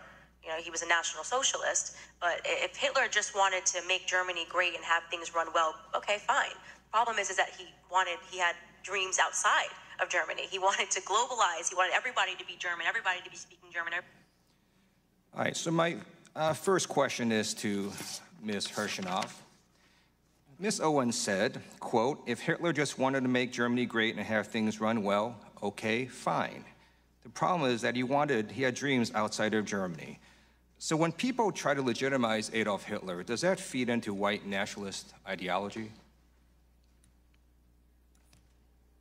It does, Mr. Liu. I know that Ms. Owens distanced herself from those comments later, but we expressed great concern over the original comments.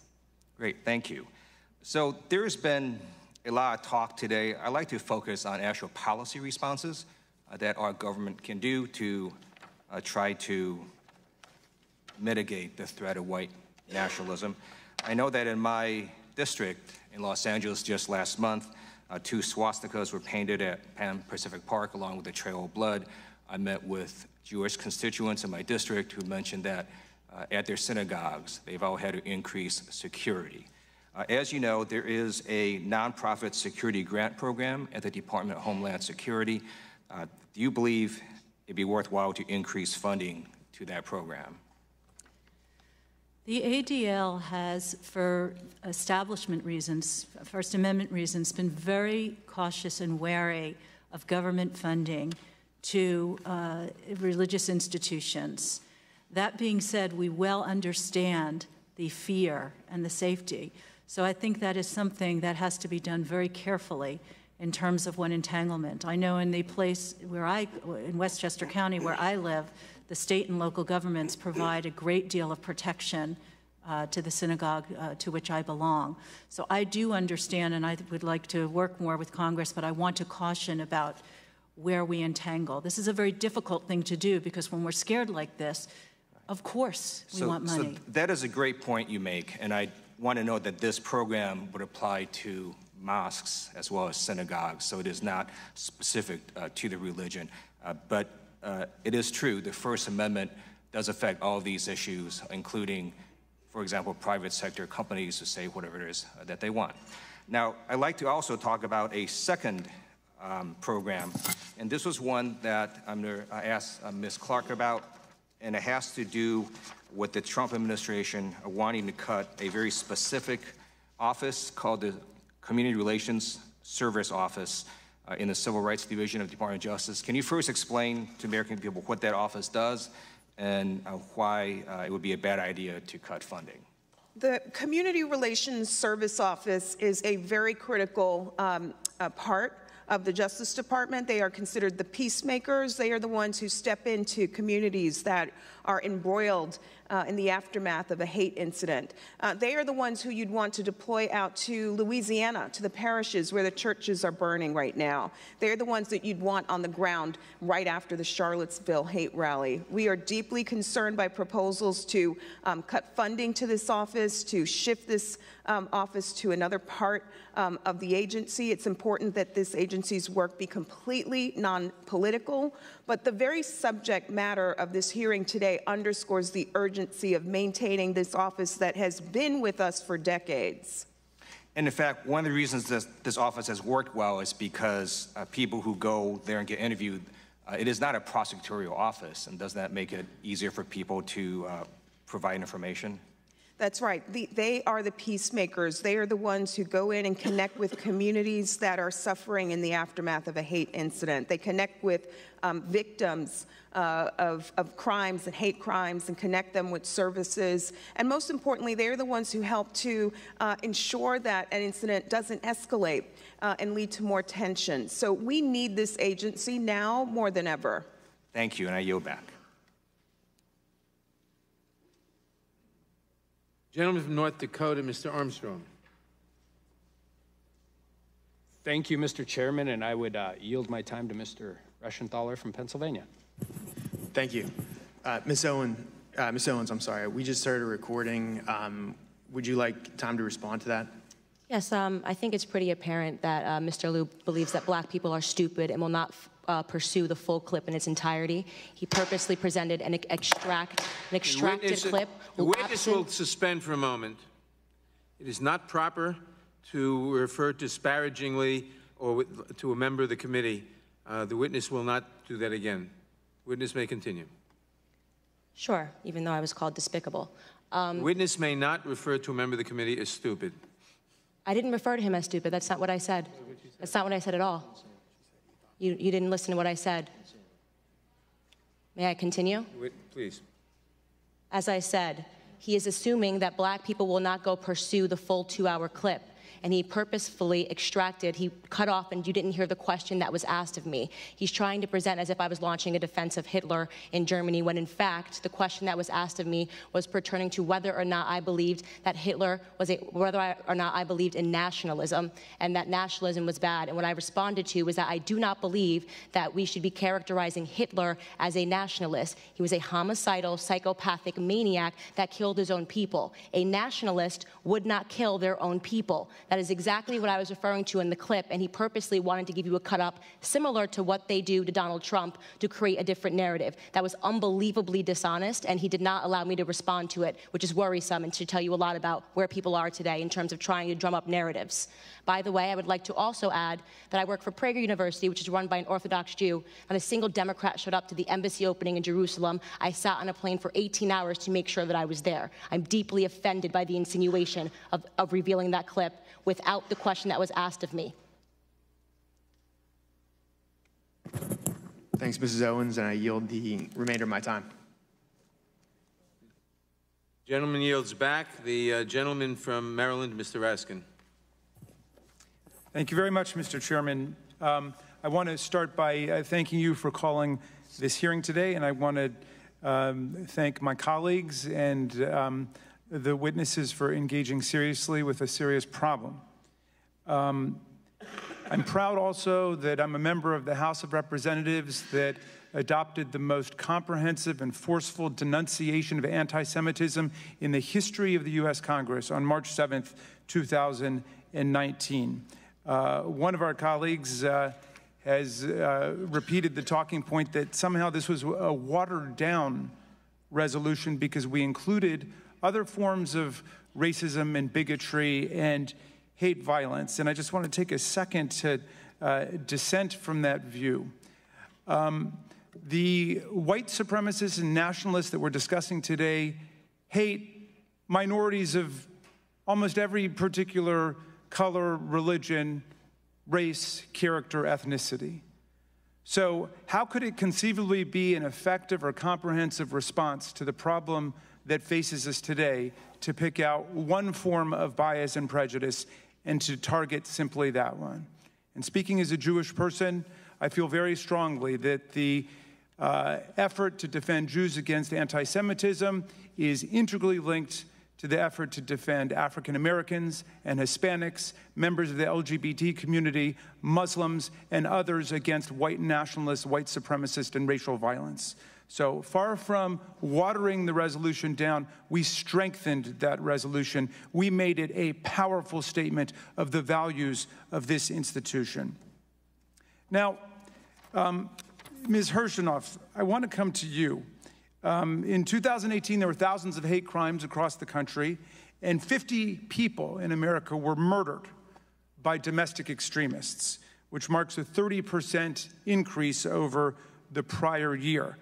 49 of the people murdered, or 98%, died at the hands of white nationalists and white supremacists and anti-government extremists, as you have described them. In 2017, the FBI documented more than 7,000 hate crimes, which was a sharp increase over just a few years before. And these are crimes that are motivated by racism, anti-Semitism, anti-Muslim bias, and anti-LGBT bias. Now, the Anti-Defamation League is involved every single day in the struggle against hate crimes and hate violence. The administration, as I understand it, has made an 84% cut from a program called Combating Violent Extremism. The budget went from $21 million under the prior administration to $3 million in this administration, slashing the staff from 16 full-time employees to 8 or fewer. Will you tell us about the Combating Violent Extremism program and what this cut might mean? Thank you. What we need and what the ADL wants is preventing violent extremism. Now, I want to acknowledge that there have been criticisms from some of my colleagues in vulnerable communities that sometimes in the past that program profiled Muslims. And I want to say something. I want to take this moment to clarify from our experts who track violence from those who pervert the Muslim faith. There's absolutely anti-Semitism among them, as there is among all extremists. However, suggesting that this reflects the whole of the Muslim community is inaccurate and strikes fear and perpetuates conspiracies against all Muslims, which we've seen the results in real life. And you certainly would not want to ascribe extremist, racist, or terrorist views to particular religions. At that point, we're just headed towards religious warfare, right? So there needs to be much more, you're right, Mr. Raskin, much more in preventing violent extremism, in tracking and in interrupting that violence. But what I would say, the ADL actually believes that civil society groups like those that Ms. Patterson and others are, and academics and academic institutions are better situated right now to look at the de-radicalization. Where is hate? How do we do it? Where's the prevalence? And how do we— Let me stop you there just because I want to get one question into Ms. Patterson. Right. I appreciate that. So one of the groups that lost money was called Life After Hate. They had a $400,000 grant that just got axed. We had a big rally against the white supremacists who came to Washington on the one-year anniversary of the Charlottesville murder of Heather Heyer. And we had people from this group, Life After Hate. They took young people who'd gotten into extremist groups because it gave them a sense of belonging. It gave them a sense of membership. Some people are actually racist, anti-Semitic ideologues, and others are confused, unemployed young people who have nowhere to go. And this group is working to get them out of it, Life After Hate. And I wonder what you know about Life After Hate and other groups that are actually trying to get young people out of this dead end of white extremist activity. The gentleman's time has expired. The witness may answer the question. I've read very compelling stories from people who used to be skinheads and white supremacists who figured out this was wrong and they went a different way. And once again, I would say to all members of this committee, but particularly the Republicans, to say to the administrative branch of government, to the executive, please fund these programs. It's nice that you talk about your aversion to white supremacy, but we need some muscle behind it, these programs that you're talking about. I thank the gentleman, the gentlelady from Florida, Ms. Demings.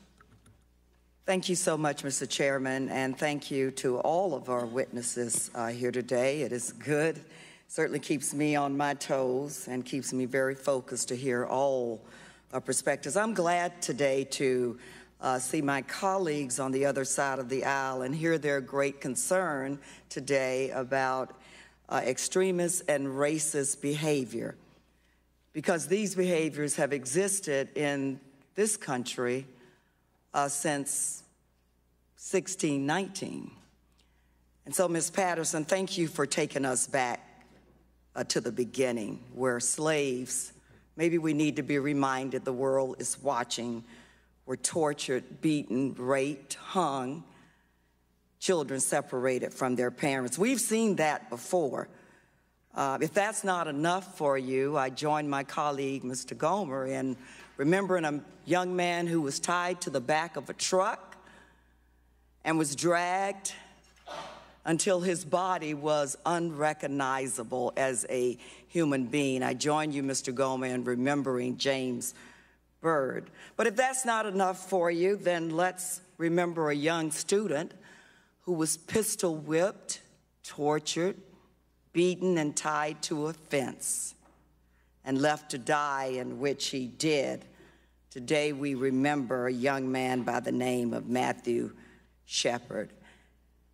Hateful rhetoric does have consequences, and Dr. we do extend our deepest condolences to you regarding what happened to or your family. One of my colleagues today said that nothing that white nationalists claim resonates with any of us here today. Well, if that be true, then you all would denounce hate at all times and not just wait until things are said that you don't like about a particular group, or wait until a time when it's politically advantageous. I do believe that in this country, we're better than that.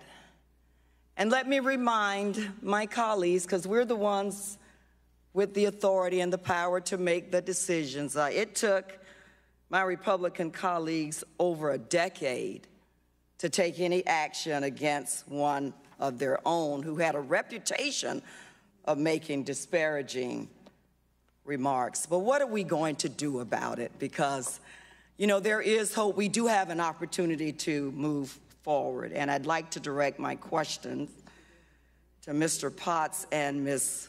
Walden with regard to your platforms being used to spread hate and possibly violence. The hateful rhetoric comes first, it seems, and then the action comes to follow it. Groups including the Leadership Conference on Civil Rights, Civil Human Rights, and Color of Change have called for civil rights audits of tech companies after repeated failures to effectively and timely remove violent content, particularly relating to hate crimes. We've heard about New Zealand, so I don't need to talk about that. Would your companies be willing to submit to an external audit from academics and other external stakeholders? And I'd like to know why or why not. And Mr. Potts, we'll start with you. Thank you, Congresswoman. Currently, we have employed Laura Murphy, one of the leading civil rights, both leaders, civil liberties leaders in America, to do a civil rights audit. She actually published her first set of findings in January of this year, and she'll continue to examine our processes, our policies, and the room for unintentional bias that may creep into our system. And then I assume that she'll also make those public. Obviously, we give Ms. Murphy a lot of space to do her audit. She'll conduct that in a deliberate way. So you've already agreed to make those results public? And some of those results are currently public right now. Thank you very much for that, because it is about getting better, isn't it? It really is. Absolutely. Thank you. Ms. Walden. Thank you. We didn't receive a similar request to do an audit. However, we work very closely with organizations like the Leadership Conference, like Lawyers Committee, like ADL, Muslim Public Affairs Council, et cetera. We're part of ADL's Cyber Hate Problem Solving Lab, and so we work very closely with organizations to ensure that their work informs the way that we think about these issues. Would you be willing to submit to an audit? We undergo audits under the European Code of Conduct on Hate Speech already, so that is certainly something we've made public and I think are willing to do so. So it's something you're willing to take a look at Absolutely. doing? Okay, thank you. Mr. Chairman, I yield back. Thank you. Thank the gentlelady. Ms. Scanlon of Pennsylvania. Thank you very much.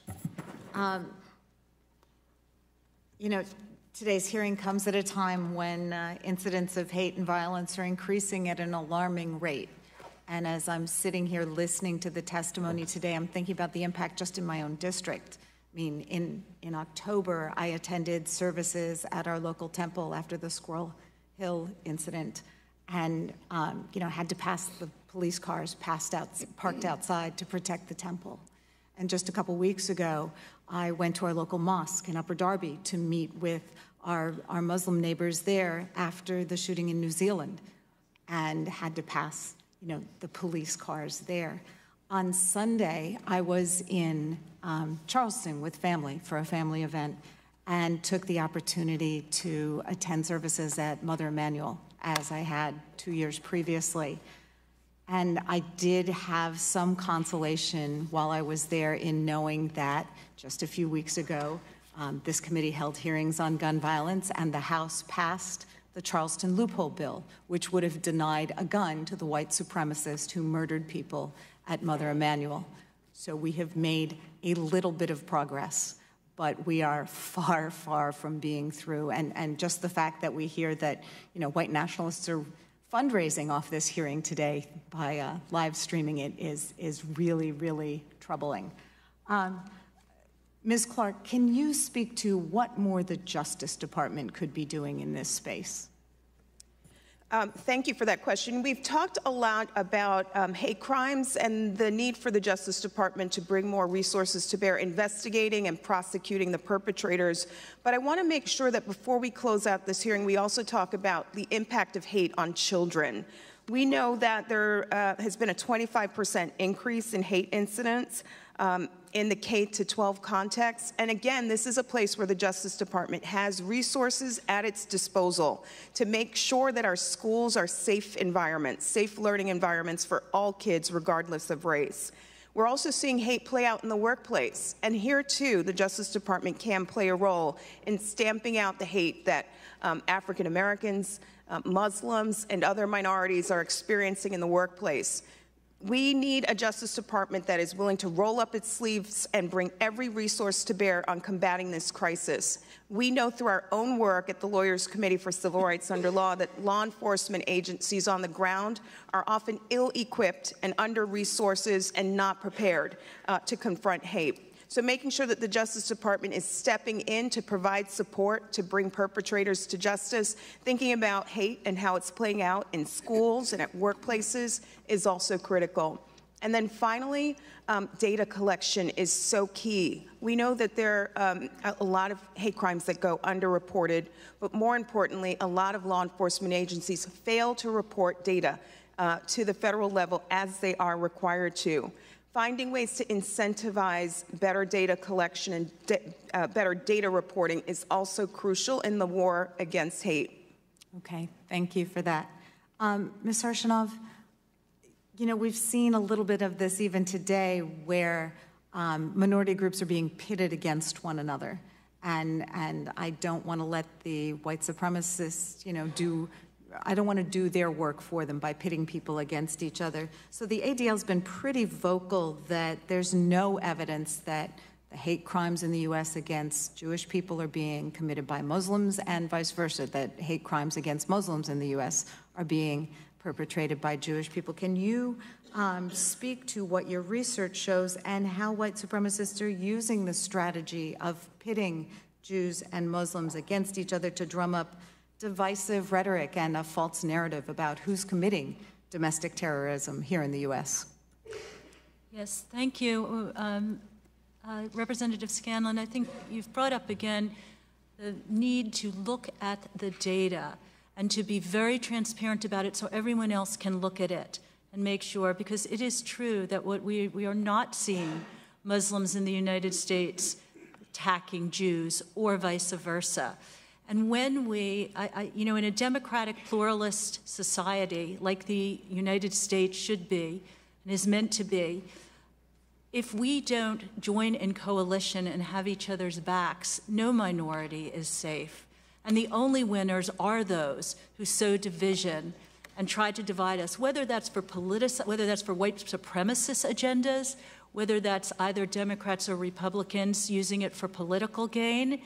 Whatever that is, who wins? I don't want to be the Jewish people or any people to be a prop for that. And I thank both the, you know, Mr. Raskin and the GOP senators who have made these comments and inveighed against and made statements against hate. Don't use us as props. You know, that's what's happening. It's a divide and conquer. And who really wins then? The haters win. Thank you. Time of the gentlelady has expired. Ms. Garcia of Texas. Thank you, Mr. Chairman, and I too want to thank you for having this hearing on this very important topic.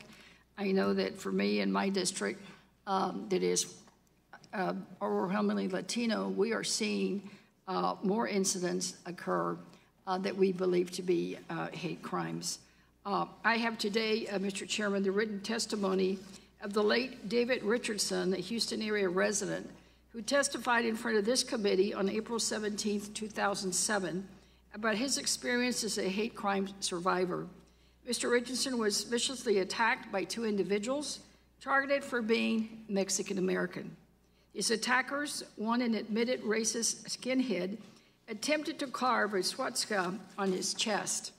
Richardson was brutally beat to a pulp, burned with cigarettes, and left for dead. Richardson woke up in the hospital. Weeks later, his life changed forever. The former Klein Collins High School running back and homecoming prince spent 3 months in the hospital and endured more than 30 surgeries. Incredibly, the assailants had no specific liability under federal law for the hate crimes committed. Mr. Richardson gave his testimony in this very committee while advocating for the Local Law Enforcement Hate Crimes Prevention Act of 2007, which expanded the ability to prosecute hate crimes. President Obama signed a version of that bill into law in 2009, but sadly, Richardson would not live to see the fruits of his courage in speaking out against hate as a survivor. At 18 years old, Richardson committed suicide a mere weeks after testifying here. Today's dialogue is important as we examine the ways in which harmful rhetoric and policies on the national stage have emboldened hate. And I want to start my questions with you, Ms. Herbersong. You know, as one of my colleagues said, we're not trying to compete here, but the truth is that there is a rise in crime against, hate crimes against immigrants, particularly. I think you quoted the rhetoric of the New Zealand shooter who said that we needed to stop the invaders. How alarming is the increase? Is it acute? In other words, if you compare trends, if you look at your data, is it just critically increasing in terms of crimes against immigrants or Latinos? Yes, there is a slight increase. I think if you look at the FBI data, which is from 2017, you see that there's all of this has risen. Jews up 37%, religion 27%, ethnicity up, attacks against immigrants and refugees up, so yes. It is. And, you know, I must say, I'm going to direct my questions now to the representatives from Facebook and Google. You've not made me feel any better.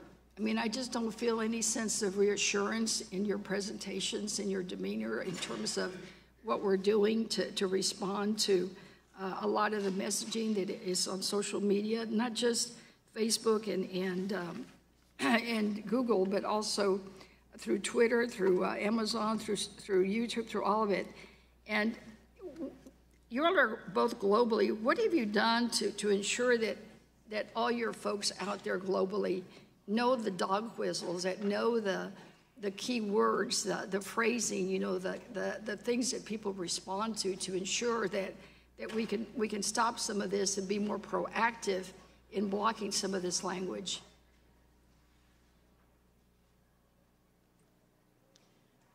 Congresswoman, thank you for the question. That is exactly one of the things that we are constantly thinking about.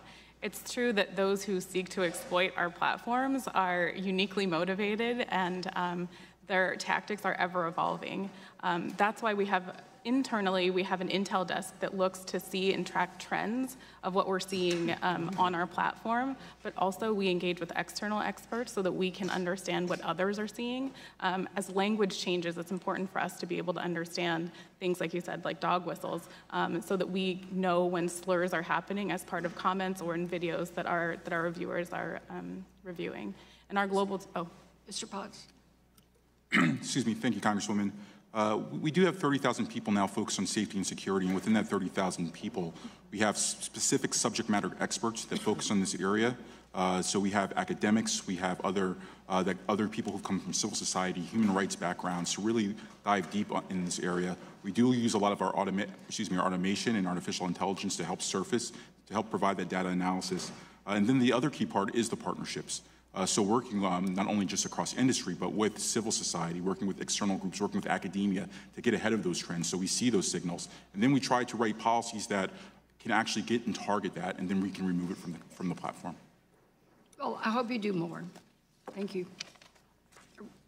Time has expired. The chair recognizes the gentleman from Washington. Thank you, Madam Chair. Thank you all so much for being here. I appreciate it very much, and I appreciate that we're having this important hearing. I did want to say, just before I get to my questions, that the ranking member talked about the need to call out hate and stop playing to 15 minutes of fame, I think is the way it was phrased. And I do have to wonder then why the minority called some witnesses who have, in fact, actually traded in just this. And I think it is not that we want to... Would the gentleman yield for just half a second? Not right at this moment, but I will at the end. My concern about the characterization of some of what's happened is that we have a mass murderer who really did trade in hate, 50 counts of murder, 39 attempted murder counts, who did call out one of the witnesses on this panel as being his inspiration. Whether or not she was, I'm not contesting that. But I think that for people across the country who are watching this hearing, the idea that somehow we would give any legitimacy to speech that in any way might be considered as triggering that kind of action, that's different than saying somebody is responsible, which I would never say.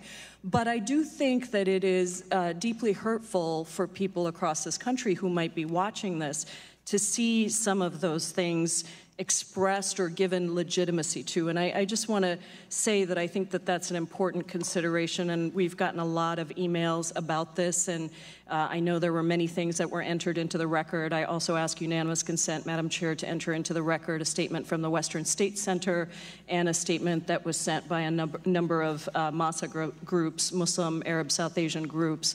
I ask unanimous consent. Without objection. Thank you.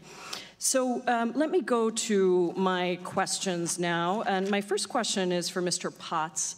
Following the tragic hate crime in New Zealand, Facebook did ban explicit praise, support, or representation of white nationalism and white separatism on Facebook and Instagram. And in my opinion, this change was long overdue. It probably should have been done a long time ago, given the evidence that you had following Heather Heyer's death in at the 2017 white supremacist rally. So what are you doing now that you have put this into place to ensure that the ban is fully enforced? Thank you, Congresswoman, and obviously condolences to Ms. Heyer's family. Those tragic events still ring very strong to my mind as a graduate of the School of Law at the University of Virginia. Just to be clear, on the policy against banning white nationalism, white separatism, we have been looking at it for a fairly long time. We started the process in September to really examine, can we move forward to find the linkage to organized violence, organized hate from those terms.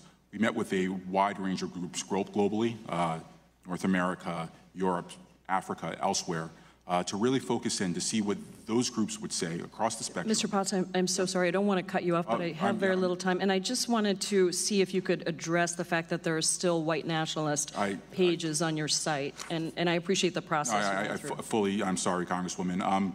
When we become aware of these pages, we will remove them. We do that through a variety of ways, both reactively. When someone reports that to us, we will remove those pages if they violate our terms. We also are doing some proactive surfacing of those to human reviewers so that they can also review at that time and remove. So it's a fully holistic approach that we take. We try to really leverage our technology in that space, and we're hoping to get faster. Thank you. And civil rights organizations have asked you specifically for greater transparency on your enforcement practices and training. Can you commit to sharing your enforcement practices and training procedures with the public? Congressman, first, again, protecting civil rights is something that's core to us at Facebook, something that's very personal to me, something that we really want to lean into. If you can't, if you're concerned about privacy issues, will you at least commit to sharing it with Congress and with stakeholders as soon as possible?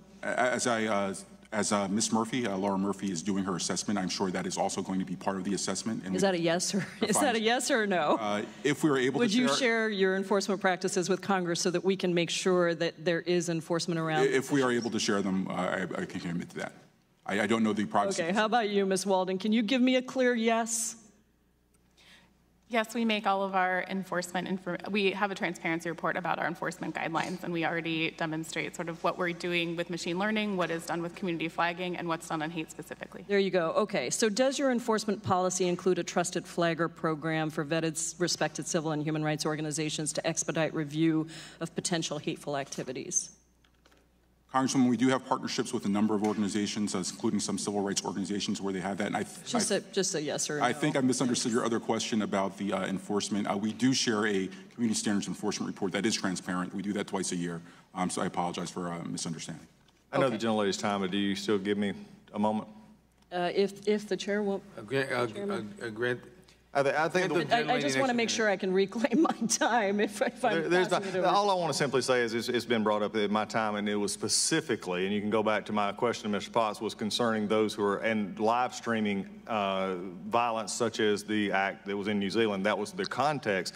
And every one of this member of this body takes their own 5-minute YouTube moment. So those times of fame, we understand. I was not talking about that and never was talking about that. My specific request was a discussion on the New Zealand, how we could actually take those away from them, because that is what they seek. That was all I intended to, and to claim anything else is less than, what was. No, thank you. I was not disagreeing with you, Mr. Collins. I actually agreed with your statement. I just wondered why the minority invited witnesses that clearly have some very controversial pieces in their background, including one who was seen to be the biggest influence on the white supremacist who slaughtered 49 worshipers, in his words. This is not saying that you believe this, but in his words. So, Mr. Chairman, I yield back. Thank you.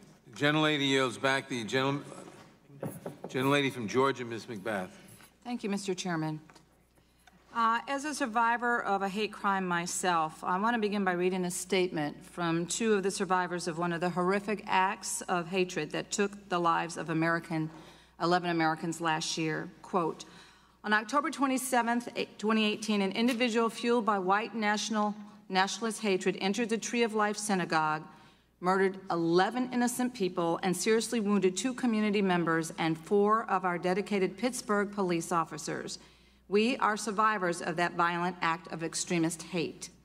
We do not want others to have to endure what we and our community have had to endure. We therefore urge you to take the measures necessary to combat this rising tide of hate and violence. Make sure that our law enforcement agencies are organized and have the resources to monitor and combat this threat. Adopt simple, common-sense measures to keep dangerous weapons out of the wrong hands. Thank you so much for listening to us, and thank you for all of your efforts on behalf of our country. Sincerely, Martin Gaynor and Daniel Legger, end quote.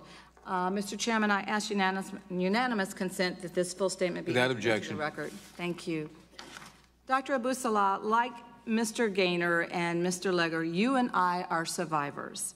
Each of us has lost loved ones because of the deadly combination of prejudice and a firearm, whether that hatred was directed toward a black son, Muslim daughters, or Jewish congregation. As we work to remember the people who have been taken from us, we are constantly reminded of the bigotry that claims more lives every single day. Hatred has already made survivors out of so many of us, and there will be more survivors every day that hatred and that white supremacy is allowed to persist. Dr. Abu Salah, in your view, please tell me what resources are needed for the rising numbers of survivors of hate crimes, both immediately after an incident and in the months and years afterward. Thank you, Congresswoman. So I want to point out that many American states don't have hate crime laws. The great state of North Carolina, where I come from, has an ethnic intimidation law in place, which I cannot really understand or explain. So first of all, we have to have hate crime laws in every state. Number two, I think we need to revisit the definition of hate crime, because it's really insufficient for us to ask that to prove it's a hate crime, the criminal had to declare why he's killing the victim. And I refer to a professor of criminology at Northeastern University, Jack McDewitt, who defined hate crime as a hate crime because, number one, the given cause for the crime was trivial to the atrocity of the crime, and number two, he did pick and choose a target for his hate of religion that is the most vulnerable religion. And since I have an opportunity to speak, I would like to go back to Mr. Klein's question and emphasize that I was trained in medical school by Jewish professors. I have Jewish friends. My son has best friends who are Jewish. The Jewish community came to our rescue, and we had an interfaith night after the New Zealand massacre. But I find it troubling that Mr. Klein turned this conversation into almost an Islamophobic conversation where I'm talking about my tragedy and my loss as a Muslim. And he calls me again on that. And also mixing the concept of what is a Jewish American versus an Israeli citizen. We're not here to discuss foreign policy. And Mr. Klein mixed foreign policy with our discussion today too much, way too much. I find myself as a Muslim American, hold on to my freedom and my privacy of thought, and I don't have to give any pledge of allegiance to any foreign power to prove my case. Okay, thank you very much. Ms. Clark, how can the government support communities targeted by intolerance, whether they have faced a particular incident of violence, threats of violence, or hate speech, rather? Well, we know that hate crimes are on the rise. We also know that a tremendous number of hate incidents go underreported. I think it's important that law enforcement demonstrate a real commitment to standing up and providing support for victims when hate incidents happen. I think it's critical that they work with prosecutors to make sure that perpetrators are held accountable. And most importantly, I think it's important that they speak up and use their voice to condemn these incidents when they happen, because the silence can be truly deafening. Thank you. Now yield back the remainder of my time. Thank the gentlelady. The gentleman from Colorado, Mr. Neguse, is recognized. Thank you, Mr. Chairman. Thank you to the witnesses for being here today. In particular, Dr. Abu Salah, thank you for your testimony and your courage, and my condolences to you for your loss. Today's hearing comes at a crucial time when too many people in this country feel unwelcome, unsafe, and marginalized. We cannot allow for hate to be normalized in our nation, and we cannot sit idly by. This divisive rhetoric that continues to pervade our national conversation demands a discussion and demands action. The Anti-Defamation League Center on Extremism has reported that 71% of the extremist-related fatalities in the United States between 2008 and 2017 were committed by members of the far-right or white supremacist movements. The rise of white supremacy and hate speech has only been further perpetrated by the use of online platforms. After the Christchurch massacre in New Zealand, a video, as we all know, was shared countless times through online platforms that live-streamed the massacre of 50 people. We need a solution, and one will only come with the government working hand-in-hand with the online platforms that continue to be used by individuals to push a hateful agenda. And so with that, Mr. Potts, my questions are for you. First, thank you for being here, and thank you for your service to our country.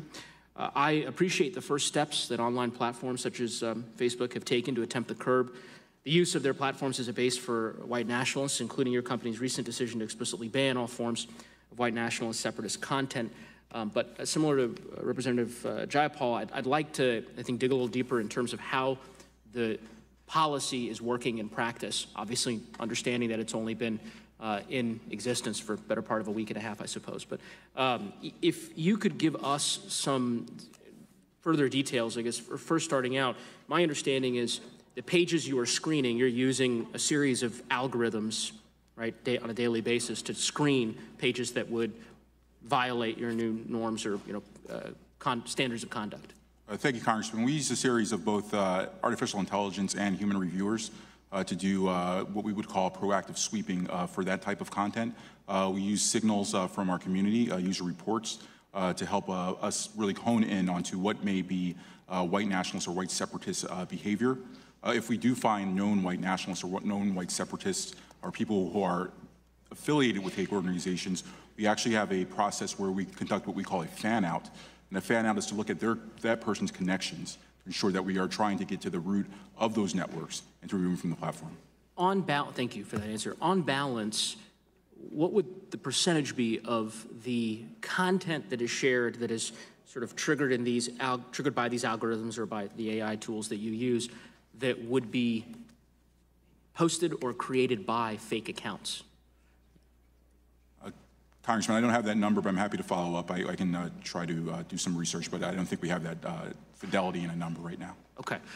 It would be very helpful to have that data, because I think it'd be quite informative in terms of the steps that perhaps you all would continue to take, or perhaps new steps that might be necessary. And here's why I'm asking. The ADL, Ms. Hirschnow, your organization prepared a study last year that following the horrific shooting at the Pittsburgh synagogue, you analyzed, or the ADL rather analyzed 7.5 million Twitter messages, so this is not related to Facebook, between August 31st and September 17th, about 2 weeks, and found that almost 30% of the accounts repeatedly tweeting hateful messages, that those appeared to be bots.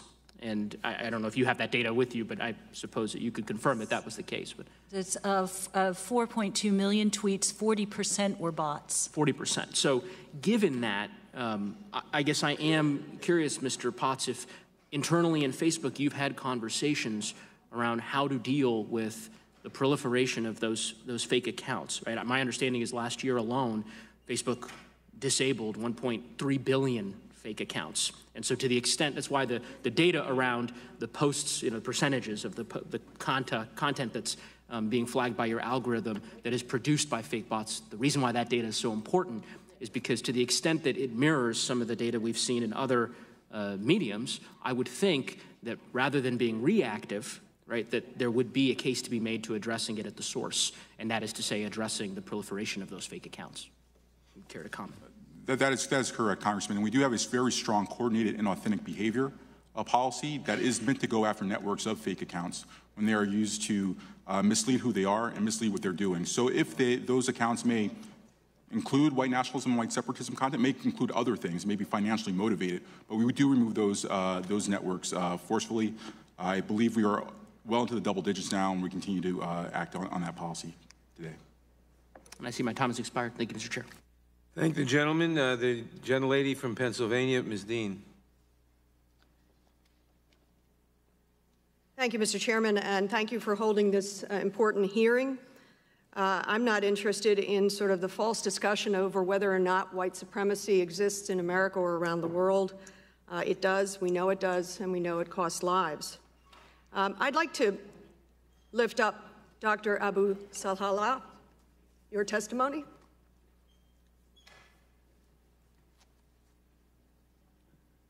I'm sorry for your crushing, unimaginable loss. I bring back these beautiful photographs of these beautiful children, your children, I would argue our children.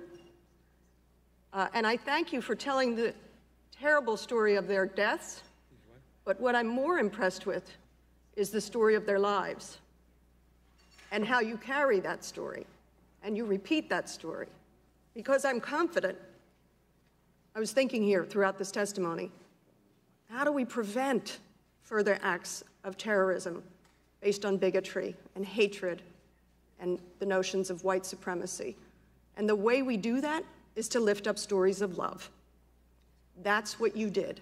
That's what you do as you sit here, and it is more important than I think any policy decision we can make, though I'm certain we have policy decisions to make. So I did want to just say that to you, and if I want to open it to you just for a moment for anything further you wanted to say, but again, thank you. Thank you, Congresswoman. I appreciate that, and we are proud of them. And if anything maintains us and helps us survive is their legacy, and their endowment is in excess of $1 million now for fighting bias and charity. You can visit our3winners.org and look at that. Fighting terrorism has been the top of the agenda of Muslim Americans. And I think fighting terrorism rests in practicing our Constitution and our freedoms and our rights as Muslim Americans and other Americans all together. Because when you single out any group, whether Jewish or Christian or black or Muslim, you make them more vulnerable to that radicalization. So I think fighting terrorism is something we all agree about in this country. I thank you for that. And I will take a look at your programs and that marvelous endowment, and that it is obviously an endowment of love. You could sit here and you could be filled with hatred, and instead you choose not to be. And you don't make sweeping statements about all Democrats this or all Democrats that. So I thank you. Not. I thank you for that. I wanted to talk also, Ms. Clark, about rhetoric. In my past life, I taught writing and rhetoric and ethics at a university in Philadelphia. And so I really care about language and what we say as much as we need to be talking policy. But I want to find out from you what you think the testimony today or the testimony literally that we hear from this administration through its words and its actions, what does that reveal and how does it impact what we're doing? How does it impact the national climate? Because words matter, but how can we make that tangible for folks? Right. What we've seen with this administration is that words, the rhetoric, the policy actions matter, and they're influencing how people think about and interact with fellow citizens who may be of a different race or a different religion. At every turn with this administration, we've seen policy actions that make clear that people of color have a target on their back. Whether you're talking about the Muslim ban, whether you're talking about the separation of brown children from their parents at the border, whether you're talking about the assault being waged on affirmative action by this Justice Department. We're seeing the dehumanization of African American and Muslims and other communities of color. And where I think we've seen the ugliest impact is on our kids, frankly, on children who are learning and internalizing hate because of so much of what's happening at the federal level. I'm deeply concerned about the rise in hate crimes that we're seeing at schools. We've seen about a 25% uptick in hate incidents at schools.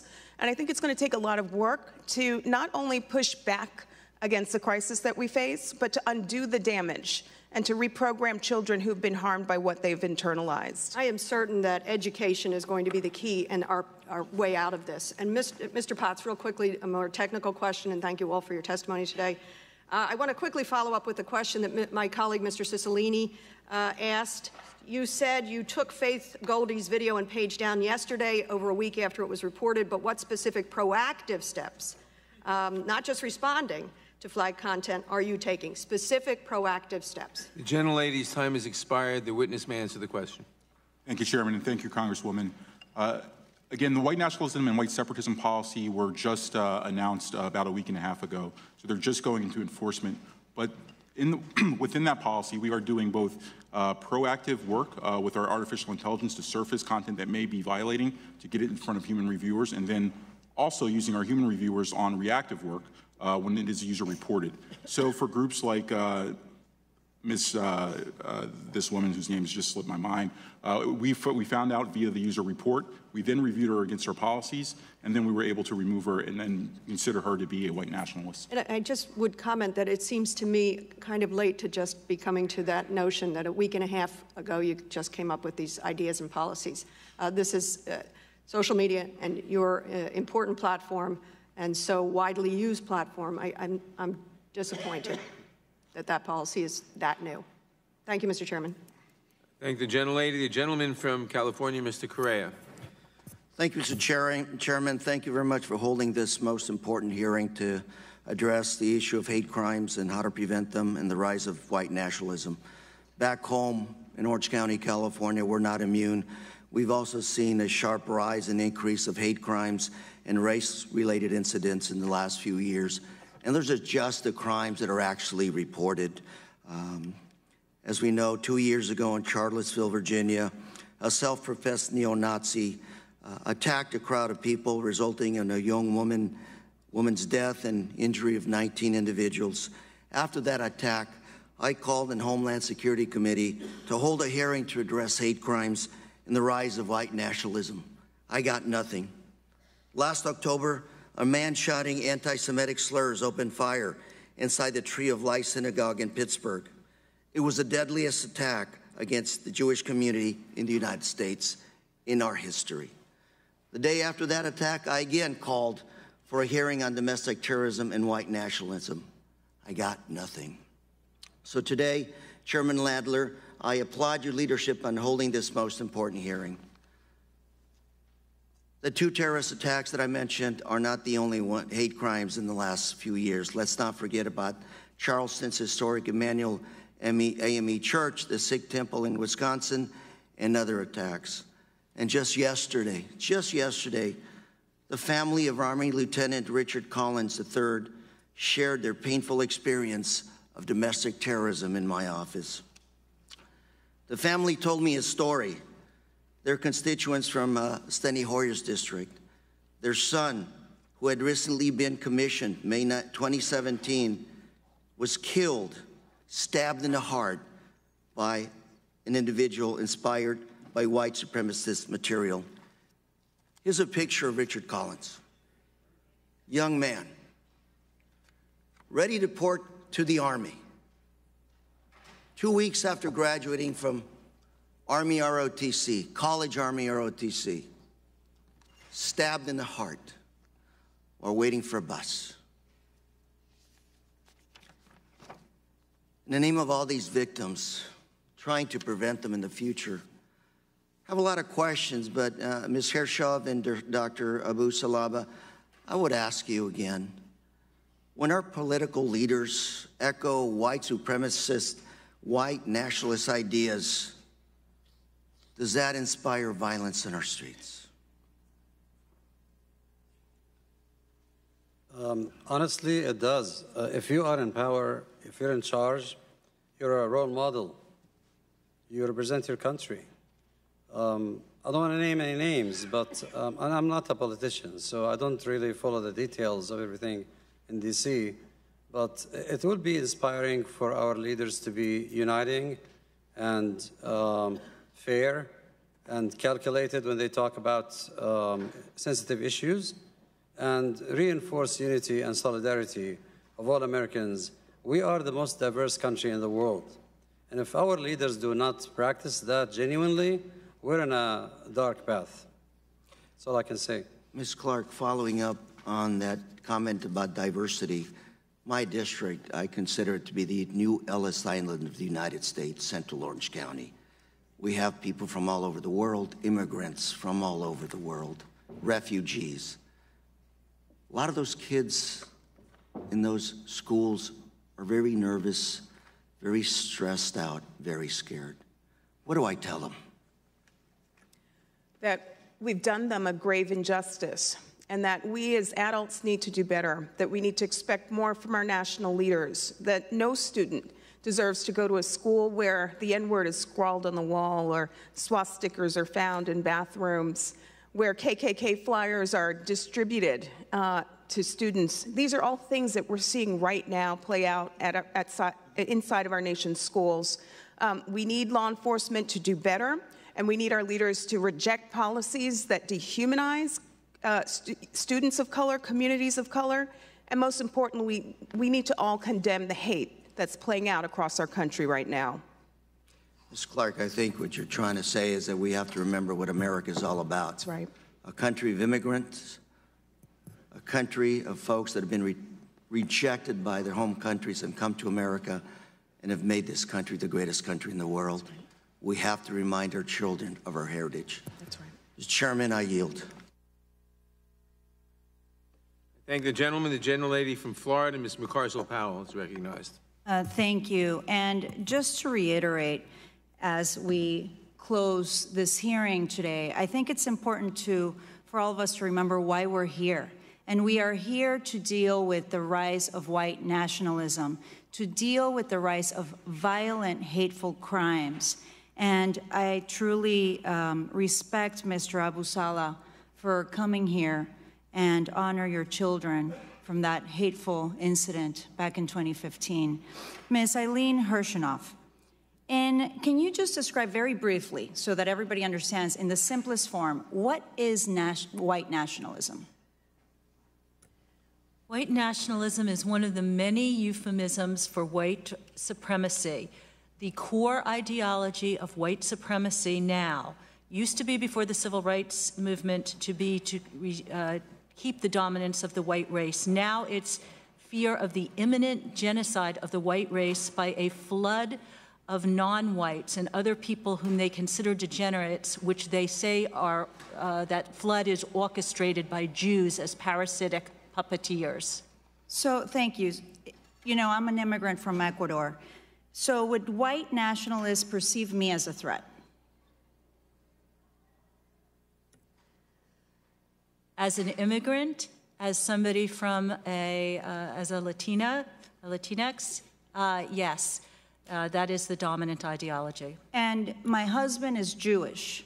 Would he be perceived as a threat? He would be perceived as some omnipotent, parasitic force, loyal only to his own race, and a threat to the white race. And my children who were born in this incredible nation, but whose parents are a mix of Latino and Jewish, would they be perceived as a threat? Yes, what they consider miscegenation, whether that is African American and white or something else, they would be, and as having parents, both of whom are from communities that they demean and dehumanize, yes, they would. And have you heard of the group the Proud Boys? Yes. Okay. I was a victim of an act of hate from the Proud Boys a few months ago. I was visiting the office of one of my now colleagues, Representative Donna Shalala, in Miami. The chairman of the Miami Republican Party, along with the Proud Boys, organized a hate rally where we had to be placed in lockdown because they were banging at the doors, screaming profanities that I can't repeat in public.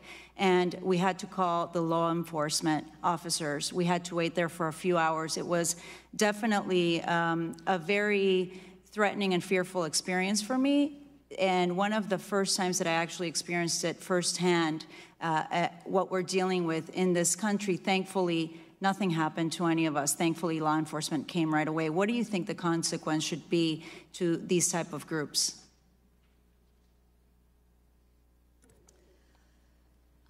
I think that the laws, the kind of tracking and the laws on the book, as Dr. Abu Salah said, need to be enhanced.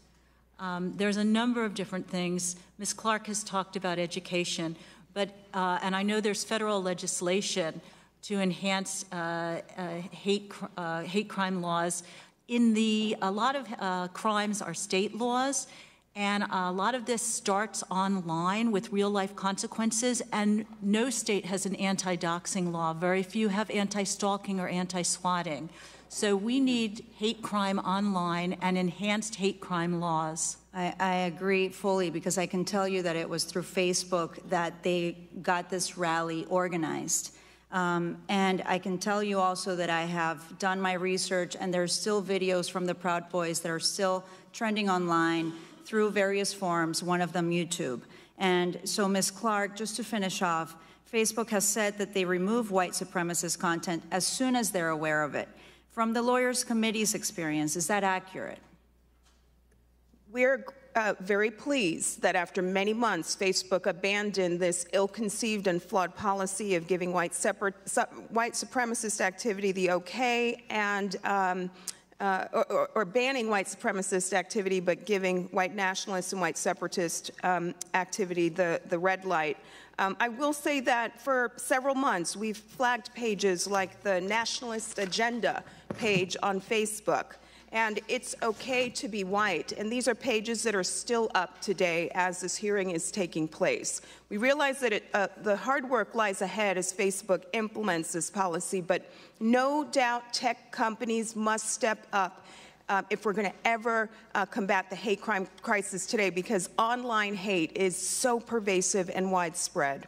Yes, and as Ms. Walden stated earlier, she was concerned of aggressive oversight. I think that we have to work together as Congress members, as heads of companies that are actually spreading this. I know it's extremely difficult to control, but we have to do better than this, because we can't allow this hateful rhetoric to spread. Thank you so much. The gentlelady from Florida for unanimous consent request. From Texas, I'm sorry. Thank you, Mr. Chairman. I wanted to put 3 articles in the record. The first one, 3 black churches have burned in 10 days in a single Louisiana parish. As unanimous consent. Hate crimes increased for the 3rd consecutive year, FBI reports.